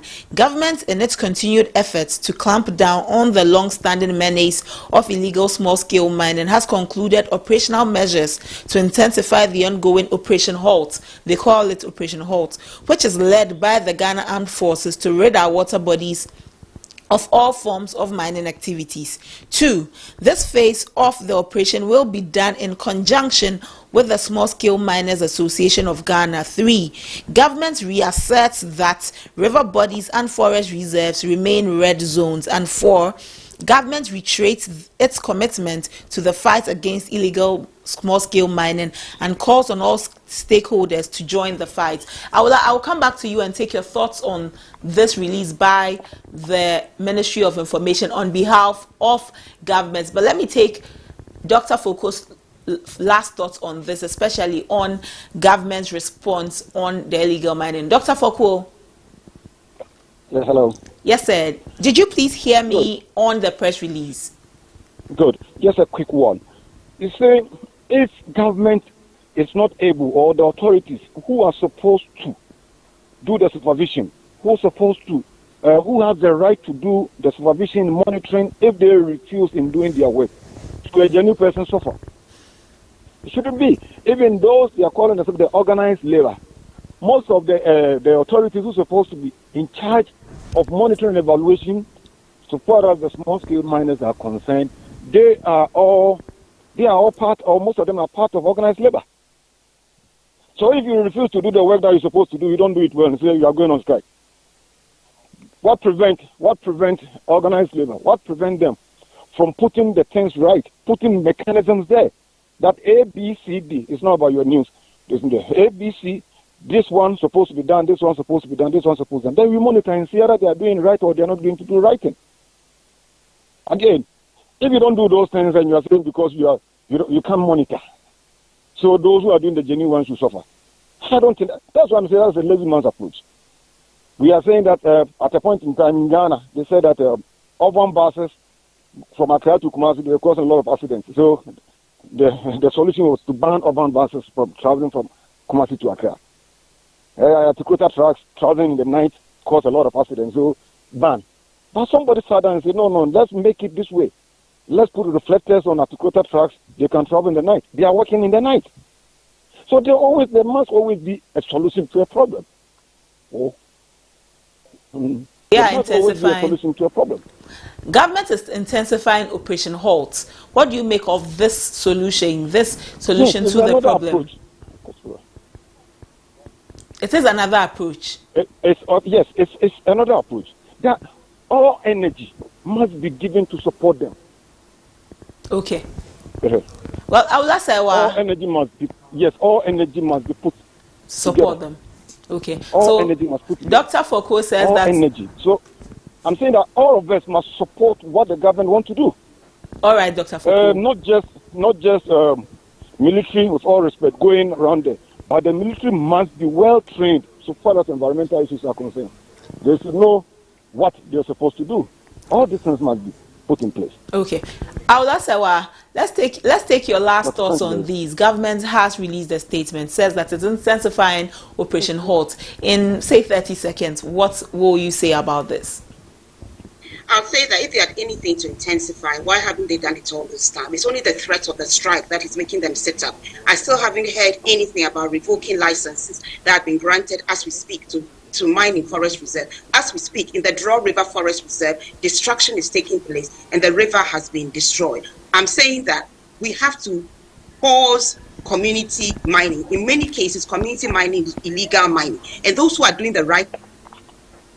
Well, Awola Sewa says that more should have been done. If we were able to establish contacts with Awula Serwa, we will continue the conversation. But we've had this conversation on mining, especially organized labor's decision to go on strike, with the executive director for Eco-Conscious Citizens, Awula Serwa, and Dr. Solomon Kwarteng Foku, who is a concerned member of TUTAG. Thank you for joining us. Thank you for joining us for this conversation, Doc and Awula Serwa. Still on our main discussions for today, let's look at election security. The IGP has urged for constructive critique of Joint Security Task Force ahead of the elections. The IGP has done that, and we'll take a look at this conversation. Stay with us. We'll be back in a jiffy.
You're still watching ABC in the morning, and we're still on our conversations. IGP has assured that there will be readiness. He has assured readiness of a joint security task force ahead of the elections.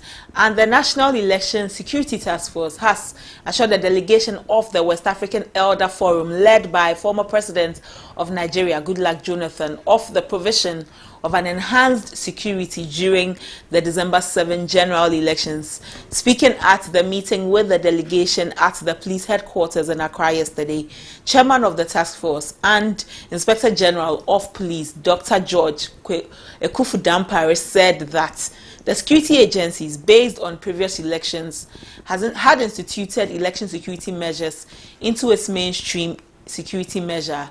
By this, he's noted, made the security agencies in the country adequately prepared for the upcoming elections in terms of security management and control. Let's take a listen to what the IGP said when he met with the Elder Forum. As we prepare towards our elections, we want to make a few things emphatically clear. Over the years, to plan from the point of view of security towards our election as an event. But in recent times, we have institutionalized a mainstream election security in our all operations. So election security management has become a process instead of an event. So if you look at it carefully, you'll see that our election activities started as soon as, and actually 3-4 months after the last election was conducted in 2020. And we look forward to urging all other stakeholders who have something to do, especially the political parties, the EC, civil society, and everybody, to work with us, support us, advise us, encourage us, constructively criticize us, so that at the end of the day, we will get it right, and each one of us will be proud as individuals, and will be proud as a country, will be proud as Africans. And we know that with the George Akuffo Dampare addressing the Elder Forum. We have joining us Honorable Peter Tobu. He is the MP for Wa West and he is a member of Parliament's Defence and Interior Committee. Good morning, sir. Thank you for joining us. Good morning. How are you? I'm fine, thank you, Honorable. I hope you are too. How is Accra? Accra is doing well. Accra is fine. How is Wa West? Well, we extend greetings to you and your team from Wa West, which are in particular. We receive your greetings and we also send our love to Wa West. Thank you. Thank you. Honorable, the Joint Security Task Force says that they are ready for the 2024 elections. From your end, do you see it as so, especially with the spots of violence we've witnessed in the lead up to the elections? Thank you very much. Let me take this opportunity to say good morning to our cherished viewers and listeners. Security, we say, is the anchor of our democracy, without which we cannot have development. We cannot even sustain the democracy. So when the people within the security sector are speaking, we listen carefully. This is the 9th election that we are going to have. And at least, if for nothing at all, there are lessons learned from best practices evolving over the years. And if you are going to write an exam, for example, for the 9th time, and you are not well prepared, then you should probably be not a serious student. If the security sector is saying that they are well prepared to ensure a very safe environment for the conduct of the 2024 elections, I will not doubt them, because I know that they have reviewed all the 8 elections, all the 8 strategies they have used in the past to ensure that Ghana remains safe. Very particularly, they have learned from the errors and mistakes of the 2020 elections, where people lost their lives, to ensure that in 2024, not a single soul who goes out there to vote will go and risk his or her life. We have gone beyond the use of bullets. We've gone beyond the use of intimidation. We've gone beyond the use of the gun to intimidate people and get people elected. We've gone beyond that. In fact, we've gone beyond dictatorship. What we opted for in 1992 was constitutional multi-party democracy. And in constitutional multi-party democracy, you don't use bullet to win elections. You use the thumb. You just vote and let your vote be counted. And majority carries the vote. That is a very simple exercise. To the extent that it can degenerate to a point where people shoot and kill, it is the highest degree of senselessness of the Ghanaian, which is quite disappointing. Almost 32 years in the Fourth Republic, the most resilient republic of our lifetime, we think that the 2024 elections should be the most peaceful. And I want to believe that the Inspector General of Police, who has demonstrated something that I'd love to share, we used to have the National Election Security Task Force activated in an election year. But since Dr. George Akuffo Dampare was appointed, what I saw him do was that he created an office, a whole office, manned by a commissioner, talking about electoral security. And I think that was quite impressive. What it means is that they realize that election is a cycle. And from one cycle to the other is a continuum. So you don't have to wait until the election year for you to constitute the National Election Security Task Force. Electoral security should be part of the security sector, and that is exactly what they've done. So I'm sure they've done a lot of research. They've gathered data, they've analyzed, they've drawn their strategies, they've looked at the tactical competencies of all the things that they want to do. And if it says that election 2024 is in safe hands in the area of security, I want to believe that they can do and do it better. What is outside their ambit is the behavior of the Electoral Commissioner and her assigns. If security is provided, a very secure environment, and the officer in charge of the elections, for example, at a polling station, begins to behave unprofessionally, that creates insecurity. And you don't blame that on the police, you don't blame that on the security agencies, you blame that on the Electoral Commissioner. So it's not like having a referee who is probably managing the Hasa and Kotoko match, for example. The players are professional. If the referee goes to take a penalty that is glaringly a robbery, probably robbery, you will see reaction from the crowd, reaction from the players, and gradually the game will become chaotic. Why? The referee was not fair. So we pray that if they provide an enabling security environment, and the referee is very fair, firm, and transparent, we should have one of the best elections in our history in 2024. Honorable Tobu, what should be the arrangements by the security services, especially for hotspots ahead of the elections? What I want to see this year is that the security sector, in other words, the National Election Security Task Force, led by the Inspector General of Police, Dr. George Akubu Dampare, will review the files of 2020 elections and tell the system or the sector that we would not want to see a soldier in uniform at a polling station. That the soldiers will be well armed, well prepared to back the police and be on standby. That if they call the soldiers to respond, everybody around will know that at this material moment, if the soldiers are responding, it is very appropriate. But we don't want soldiers to turn themselves into police and be roaming around polling stations. No.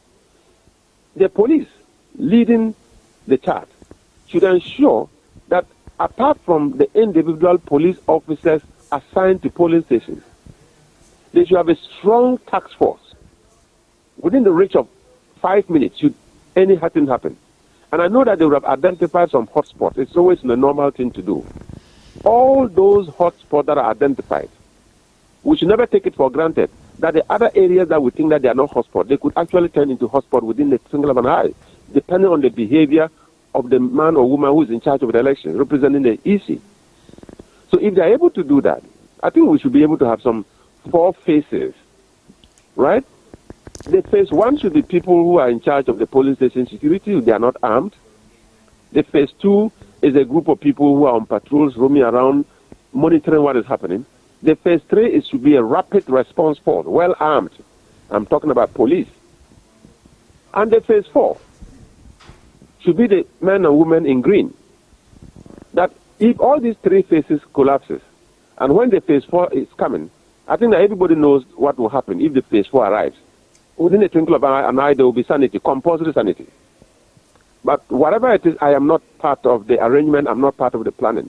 But I'm beginning to see that the collaboration between the police and the military and the posturing within the security sector to the Ghanaian people will engender some degree of confidence, and election 2024 will be one of the most peaceful. Honorable Tobu, you keep mentioning the person in charge of elections in your submission. Is it to say that you are not trusting the Electoral Commission to be able to run the elections as mandated? Thank you very much. It's not about trusting anybody. It's the fact that the EC is a creation of law. And if you look at the EC's own motto, they talk about transparency, they talk about fairness, and they talk about integrity. If they can live by their own motto, the police will enjoy doing the work that they are assigned to do.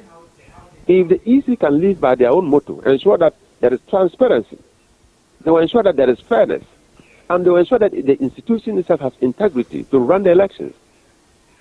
The police duty is to create an enabling environment, a very secure environment for the EC to perform. So the EC, as I say, is virtually a referee. And it is in history that anytime you see that there is chaos at the football stadium, the referee is likely to be the one they are accusing, that is bias. So we are not interested in bias refereeing in the 2024 elections. All we want is professionalism. All we want to see is fairness. All we want to see an EC that is demonstrating integrity, an EC that commands that respect. At the end of the day, it's all about Ghana. Without Ghana, there's no political party that will exist.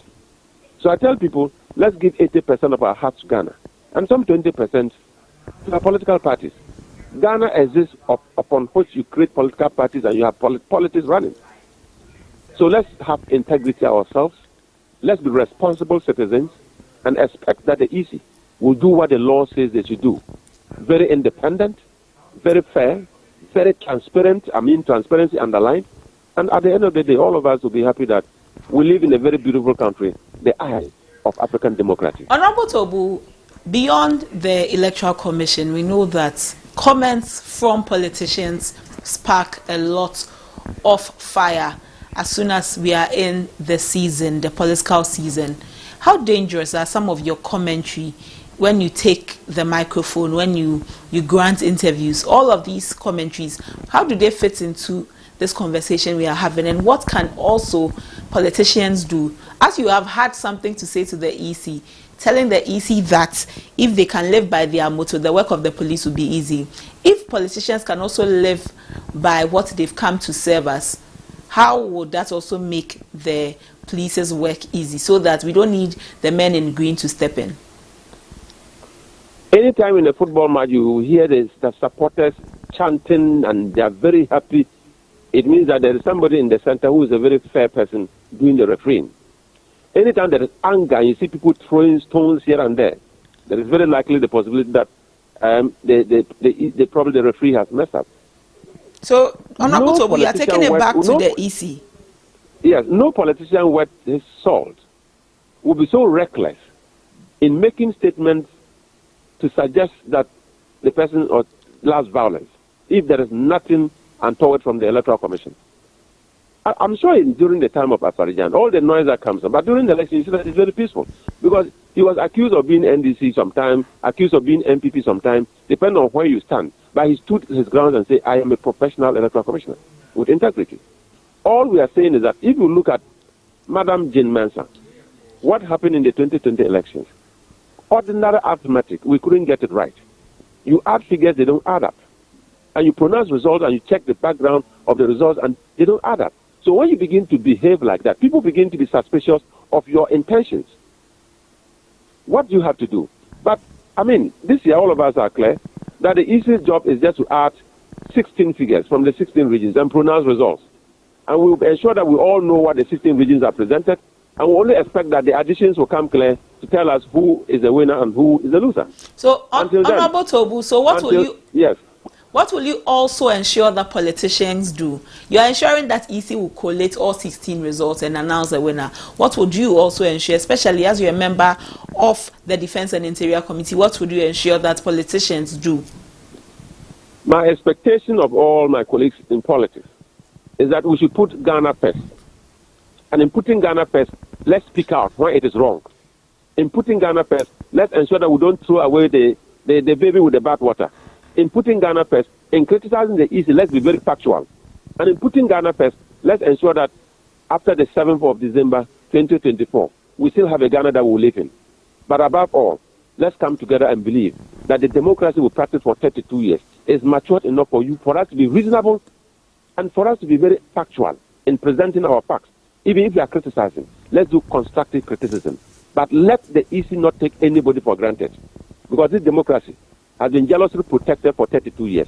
And no single person will be allowed to destroy it. Our lives depend on it. And we are prepared, me, as I speak to you, I am prepared, even at the peril of my life, to defend the 1992 Constitution and defend the practice that we've gone through for 32 years. Nobody can change my mind. So if you are wrong and I tell you you are wrong, how can you not just add simple figures? And you expect that people in junior high school should even accept the results. When they put it together, it doesn't add up. And you say that is the results. Well, thank you for speaking with us. That is an insult to the intelligence of the Ghanaian people. Doctor, a very fair, credible referee. Trust. Honorable Tobu, thank you for speaking with us. And politicians. We are grateful for your time this morning.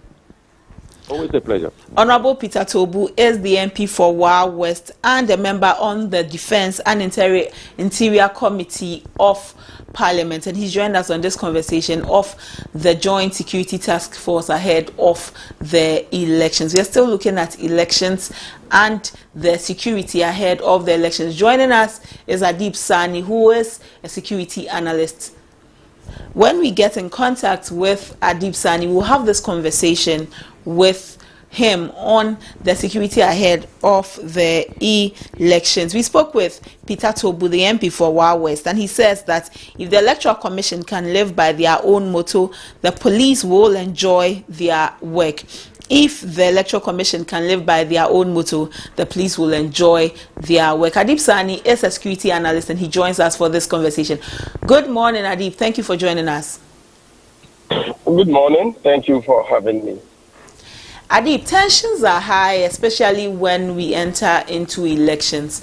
What could be done to calm the system, especially from security services and all stakeholders involved? Well, the thing is, a lot of the tension is artificial. Some is also natural because in every election, of course, there's anticipation. People are uncertain about what's going to happen and all that. So inherently, people have, that succinct, implicit, what do we call it, fear or uncertainty about what is going to happen. So it is normal. In this part of the world we find ourselves. Unfortunately, on the other hand, we have a lot of artificially induced sense of apprehension, and particularly because of the rhetoric of some of the political actors, and in recent times, violent activities that have characterized a simple exercise like a voter transfer in which someone was, stabbed. We also are mindful of what happened the last time in 2020, in which some people, got killed, some were hurt, and a whole lot of other issues that is creating that, sense of apprehension. But going forward, I think everybody has a role to play in reducing the tension and in getting everybody to understand that this is just a simple democratic exercise that doesn't warrant all of these, tension that we are very much accustomed to seeing. Indeed, the police, that is one of the most important institutions so far as our democracy is concerned, has a role to play. The media, you also have a role to play. When you give your precious airtime, which costs a lot of money, I know, because I'm a media person myself, to certain politicians who spew out hateful information, or as I put it always, incendiary statements that can ignite into violence and, cause a chain reaction, which has serious ramifications on the security of the state, then surely we have every reason to be worried about. So it is just a simple case of everybody doing his work. Because everybody's work matters. The police would have to enforce the laws. They would have to ensure that oblivion of your status in society or whichever part of the political divide you come from, you are dealt with accordingly as enshrined in the law. But if you don't punish someone for doing the wrong things that has implications on our security, tomorrow another person will do, and you wouldn't have that moral effrontery to go after that person because you end up opening the floodgates. So surely all of us have a very important role to play in safeguarding the peace and security of the country as we go into this very decisive Adib, per your assessment, do you think that we are security prepared? We are prepared enough ahead of the elections? Well, there's an election security task force. We have a very decentralized security infrastructure, security system in the country. We have the National Security Council, we have the regionals, we have security at the very MMDA level, okay? We have NIB officers in every MMDA in the country. We have quite a robust security system. I don't know why I keep saying infrastructure, but system. When especially I think you should look at the new laws that governs our security establishment in Ghana. Then you would have a better appreciation. So, like I indicated, they all have a role to play. Okay. But they cannot do it without us. We would have to share the right information or intelligence with the security services. Okay, if not, their presence would be as useless as them not even being there in the first place. Okay. Thank you for joining us for this conversation, Adib.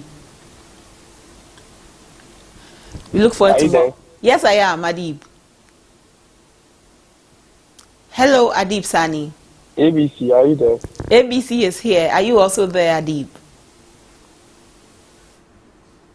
We seem to be having a little technical challenge in establishing contact with Adib Sani, but he's virtually done justice to the conversation we have had this morning, given his thoughts and opinion on the security of the nation ahead of the elections and what stakeholders can do as we enter into the elections. Adib Sani is a security analyst. Conversation today has been about the IGP's assurance about the readiness of the Joint Security Task Force. And that's all for our main discussion for today. Let's take a breather. We will be back. Stay with us.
But our work isn't done. We are committed to further enhancing these programs and introducing new initiatives to ensure that every Ghanaian has the opportunity to thrive. Vote for progress. Vote for care. Vote for Bawumia. Bawumia means business.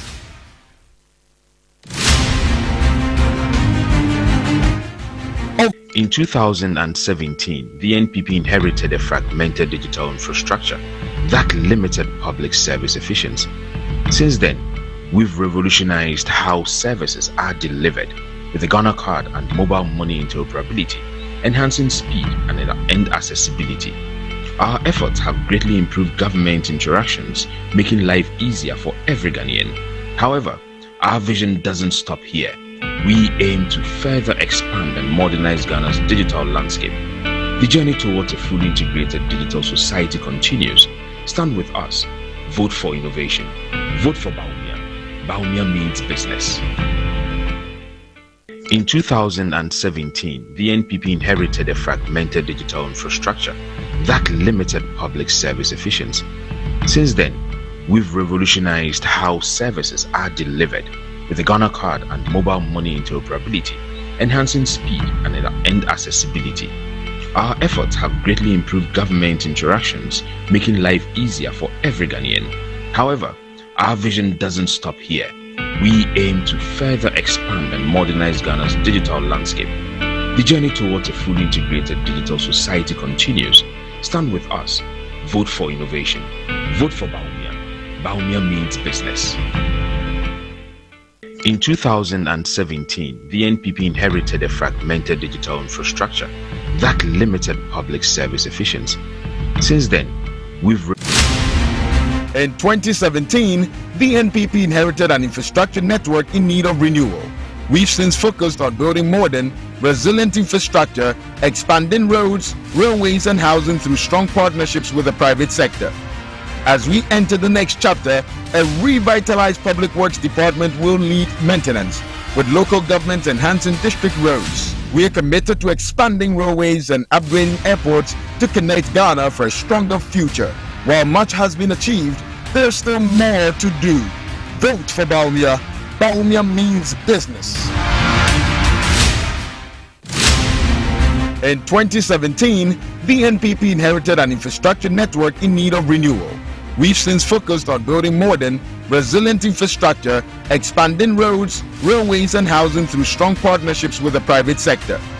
As we enter the next chapter, a revitalized public works department will lead maintenance, with local governments enhancing district roads. We are committed to expanding railways and upgrading airports to connect Ghana for a stronger future. While much has been achieved, there's still more to do. Vote for Bawumia. Bawumia means business. In 2017, the NPP inherited an infrastructure network in need of renewal. We've since focused on building modern, resilient infrastructure, expanding roads, railways, and housing through strong partnerships with the private sector. As we enter the next chapter, a revitalized public works department will lead maintenance, with local governments enhancing district roads. We are committed to expanding railways and upgrading airports to connect Ghana for a stronger future. While much has been achieved, there's still more to do. Vote for Bawumia. Bawumia means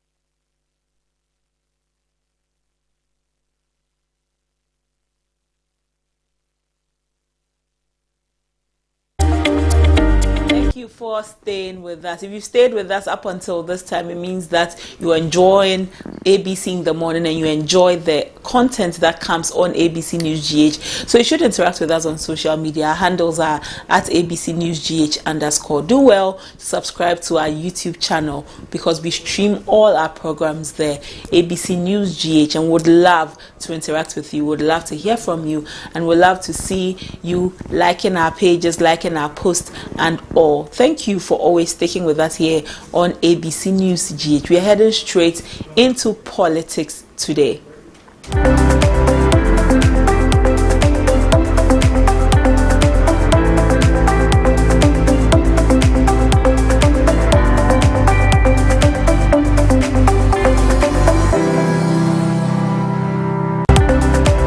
On politics today, this morning, we're exploring political strongholds in eye of Political Parties Act. In eye of the Political Parties Act. Section 3 of the Political Parties Act states that no political party shall be formed on ethnic, gender, religious, regional, professional, or other sectional divisions, or which uses words, slogans, or symbols which could arouse ethnic, gender, regional, professional, or other sectional divisions.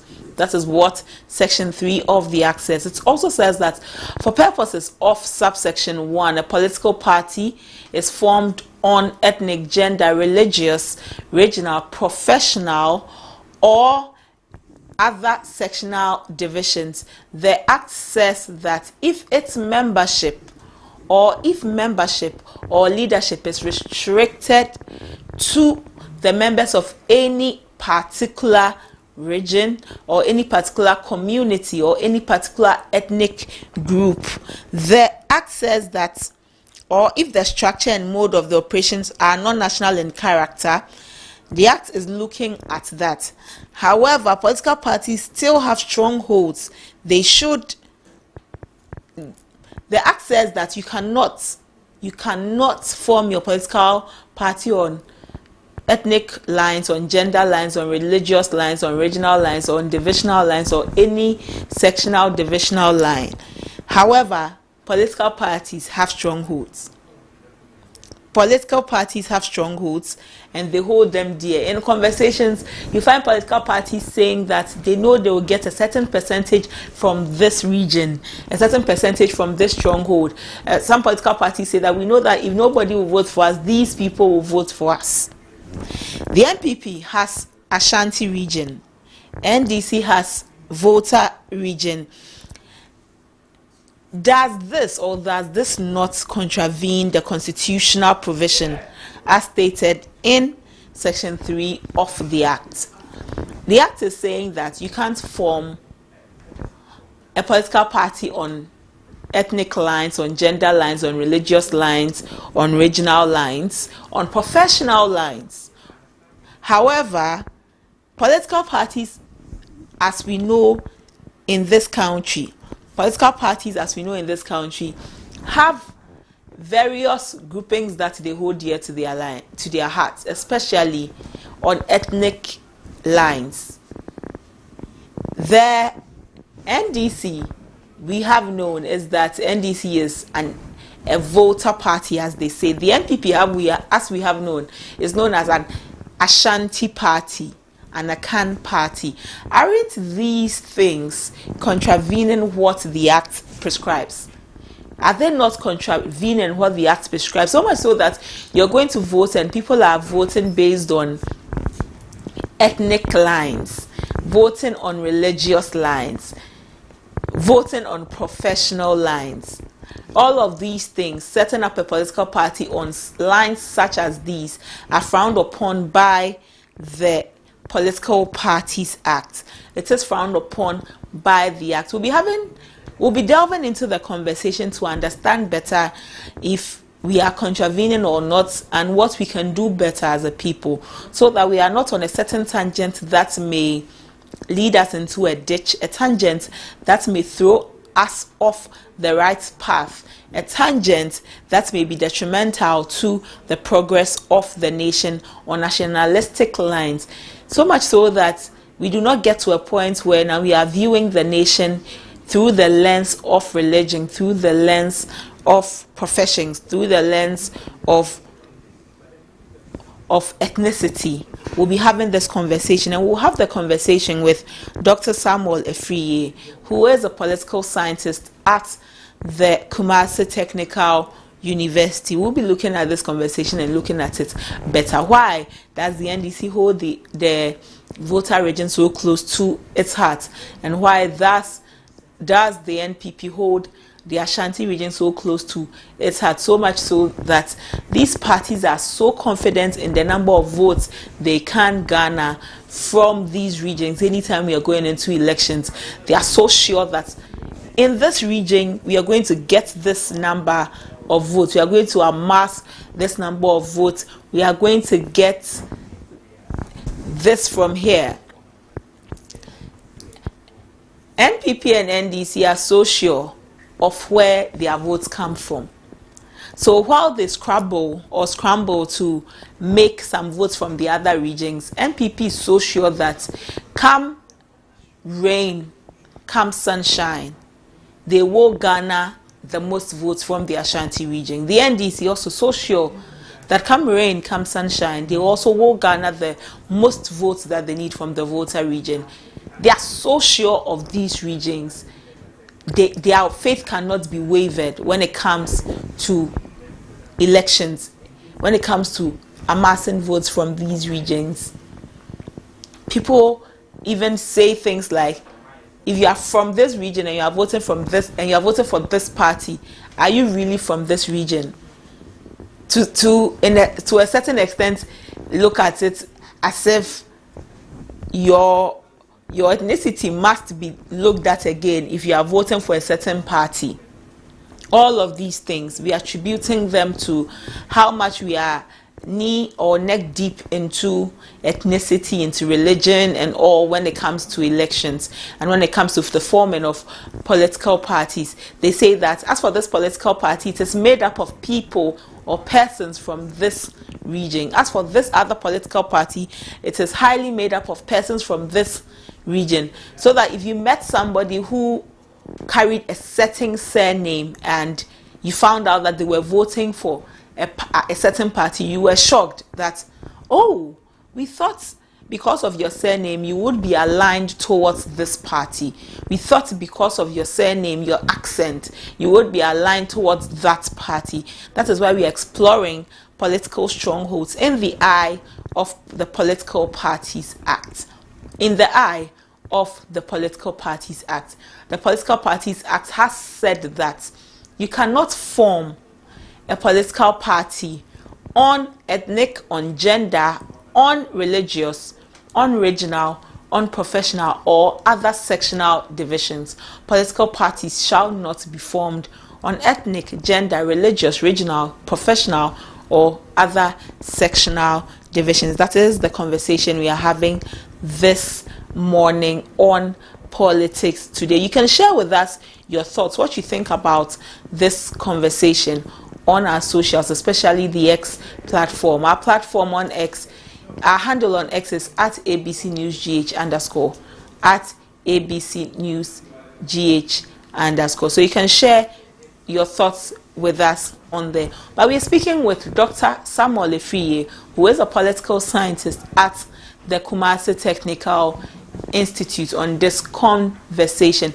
Good morning, Doc. Thank you for joining us this morning. Good morning, Doc. Yeah, good morning. Thank you for joining us this morning. Yes, my pleasure. Doc, when you look at the Political Parties Act and you look at the provision of the parties, it says that parties should not be formed on ethnic, gender, religious, regional lines as strongholds as formed by parties not contravening this section. NDC has the Volta region, MPP has the Ashanti region. Aren't these contravening the section of the Political Parties Act? Thank you very much. And greetings to your cherished viewers as well. Yes, sir. Please go on. Yes, when you look at the party, I think the Parties Act 2000, that is Political Parties Act 2000 at 574, it says no political party shall be formed on ethnic, regional, professional, and other sectional divisions. But that was when it was being enacted. But the reality doesn't supposed to be so. Because when you look at, especially when you pick the 1992 Constitution, the Fourth Republic, the dynamics is not depicting what the Act is saying. Because when you look at the 1992, you look about the Ashanti region and the Volta region, and you also look at the 1996, you also have the Ashanti region and then also the Volta region. And the reason why some of these things, when it comes to the realities on the ground, is that it depends on how the political party was formed, the reason behind, and how its character, how it was formed. Because you know that the NDC was a military system of government that rooted out the NDC. So, and most of the population is from the Volta region, and so technically you realize that the issue is much more on the that is the Volta region. And when you come to the Ashanti, you realize that mostly, I think the party was formed in the northern part, the Northern People's Party, and now we realize that it has come to the Ashanti region. That is where the party is rooted in. Most of the members are the Ashantis or the Akans. So when you look at the results of each of the elections that we've conducted, that is in 1992, 1996, and 2000, 2016, and 2020, you can determine that these parties, that's the NDC and the MPP, has their strongholds, and that one you cannot take it from them, because every elections or in certain countries, we all have areas that determine to be your stronghold, and your strongholds are, no matter the situation, they are behind you, and that is where we talk about these religious and ethnicity that comes in for that, the way the country is being structured, and how the component, how we've come together. These are all the factors that will result in where we talk about what the strongholds. So on somebody will say, on the face of the pink sheet, you can see that it is the no political party should be formed. That is based on the act, but in reality, it doesn't show that this is what is happening, and the political parties are taking advantage of it, and they are making use of it. That is making, at least it's benefiting them as well. In the political parties making use of this and for their benefits, in the long run, should we expect that they continue to toe this line on a peaceful tangent, or do you envisage that we may be swaying into murkier waters? One thing is that it depends on how we manage some of these things, and it depends on how the political parties tends to handle some of these differences and the strongholds and how, because some of these things are traditionally based, and it somehow is affecting our relationship with other that is tribal or ethnic groups, because of the tribal issues that the foundation of some of these parties. And when you can talk about the NDC, because of the root is coming from Volta region, the Airways are in support of that.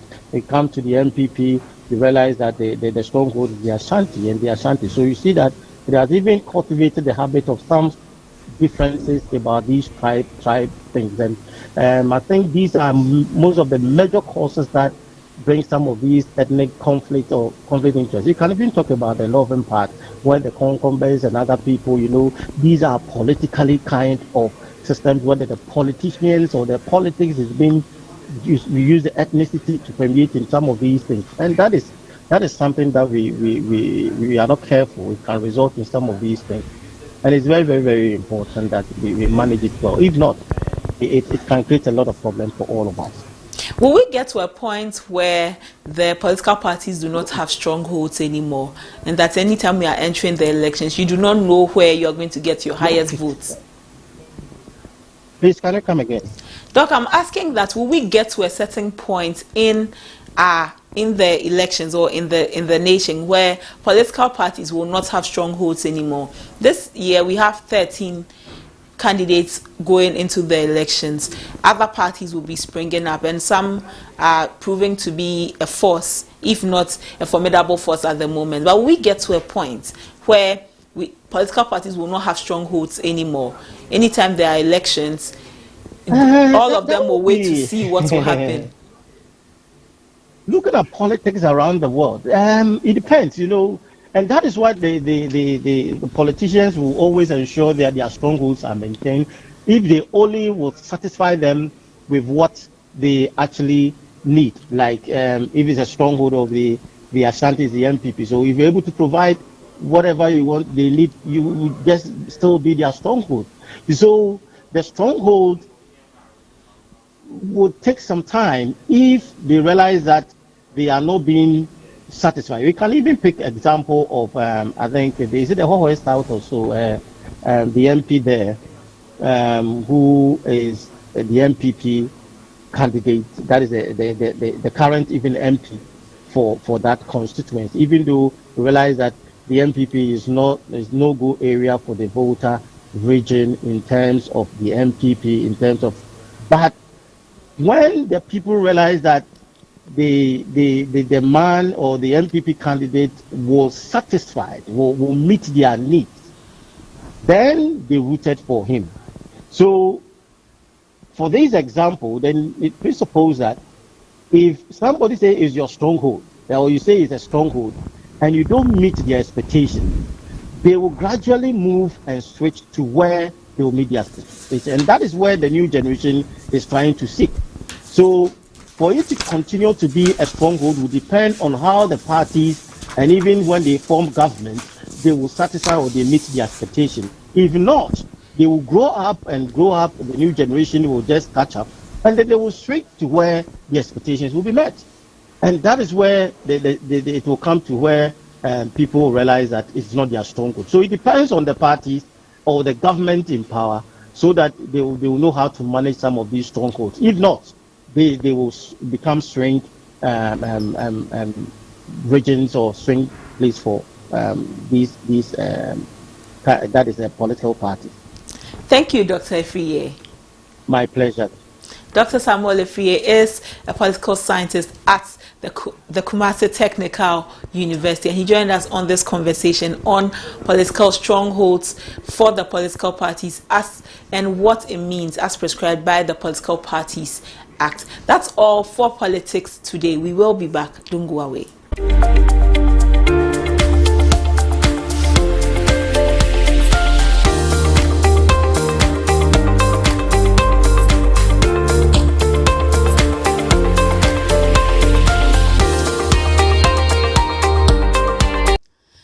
Where we end ABC in the morning today. We are grateful for your time. We are grateful for your attention, and thank you for joining in the conversation. Like I told you before we started, it was going to be an engaging conversation all through the show, and you have been part of it.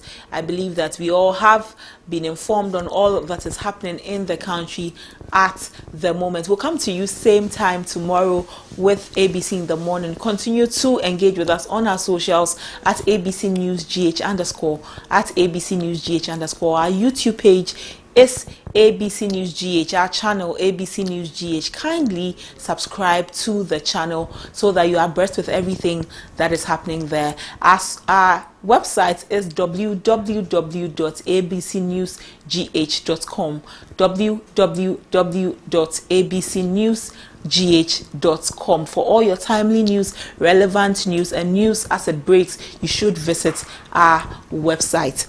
Thank you for joining us, and we'll leave. I end as I started. It always seems impossible until it is done. It always seems impossible until it's done. That thing, that hurdle that feels unsurmountable, that thing that feels too big for you to achieve.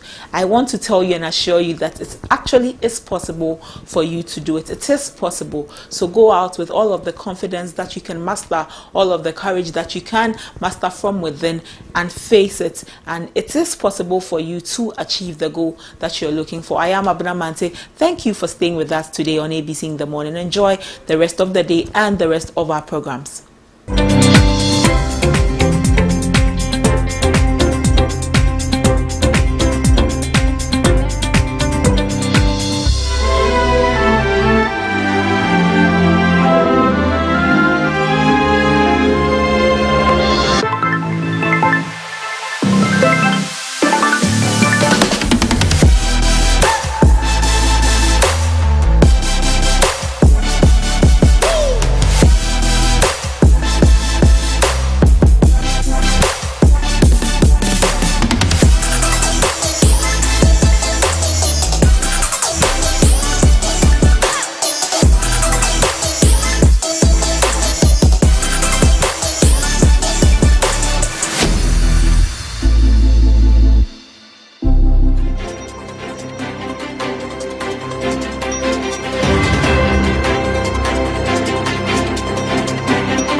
I'm here to identify which of these laws has missing voters list.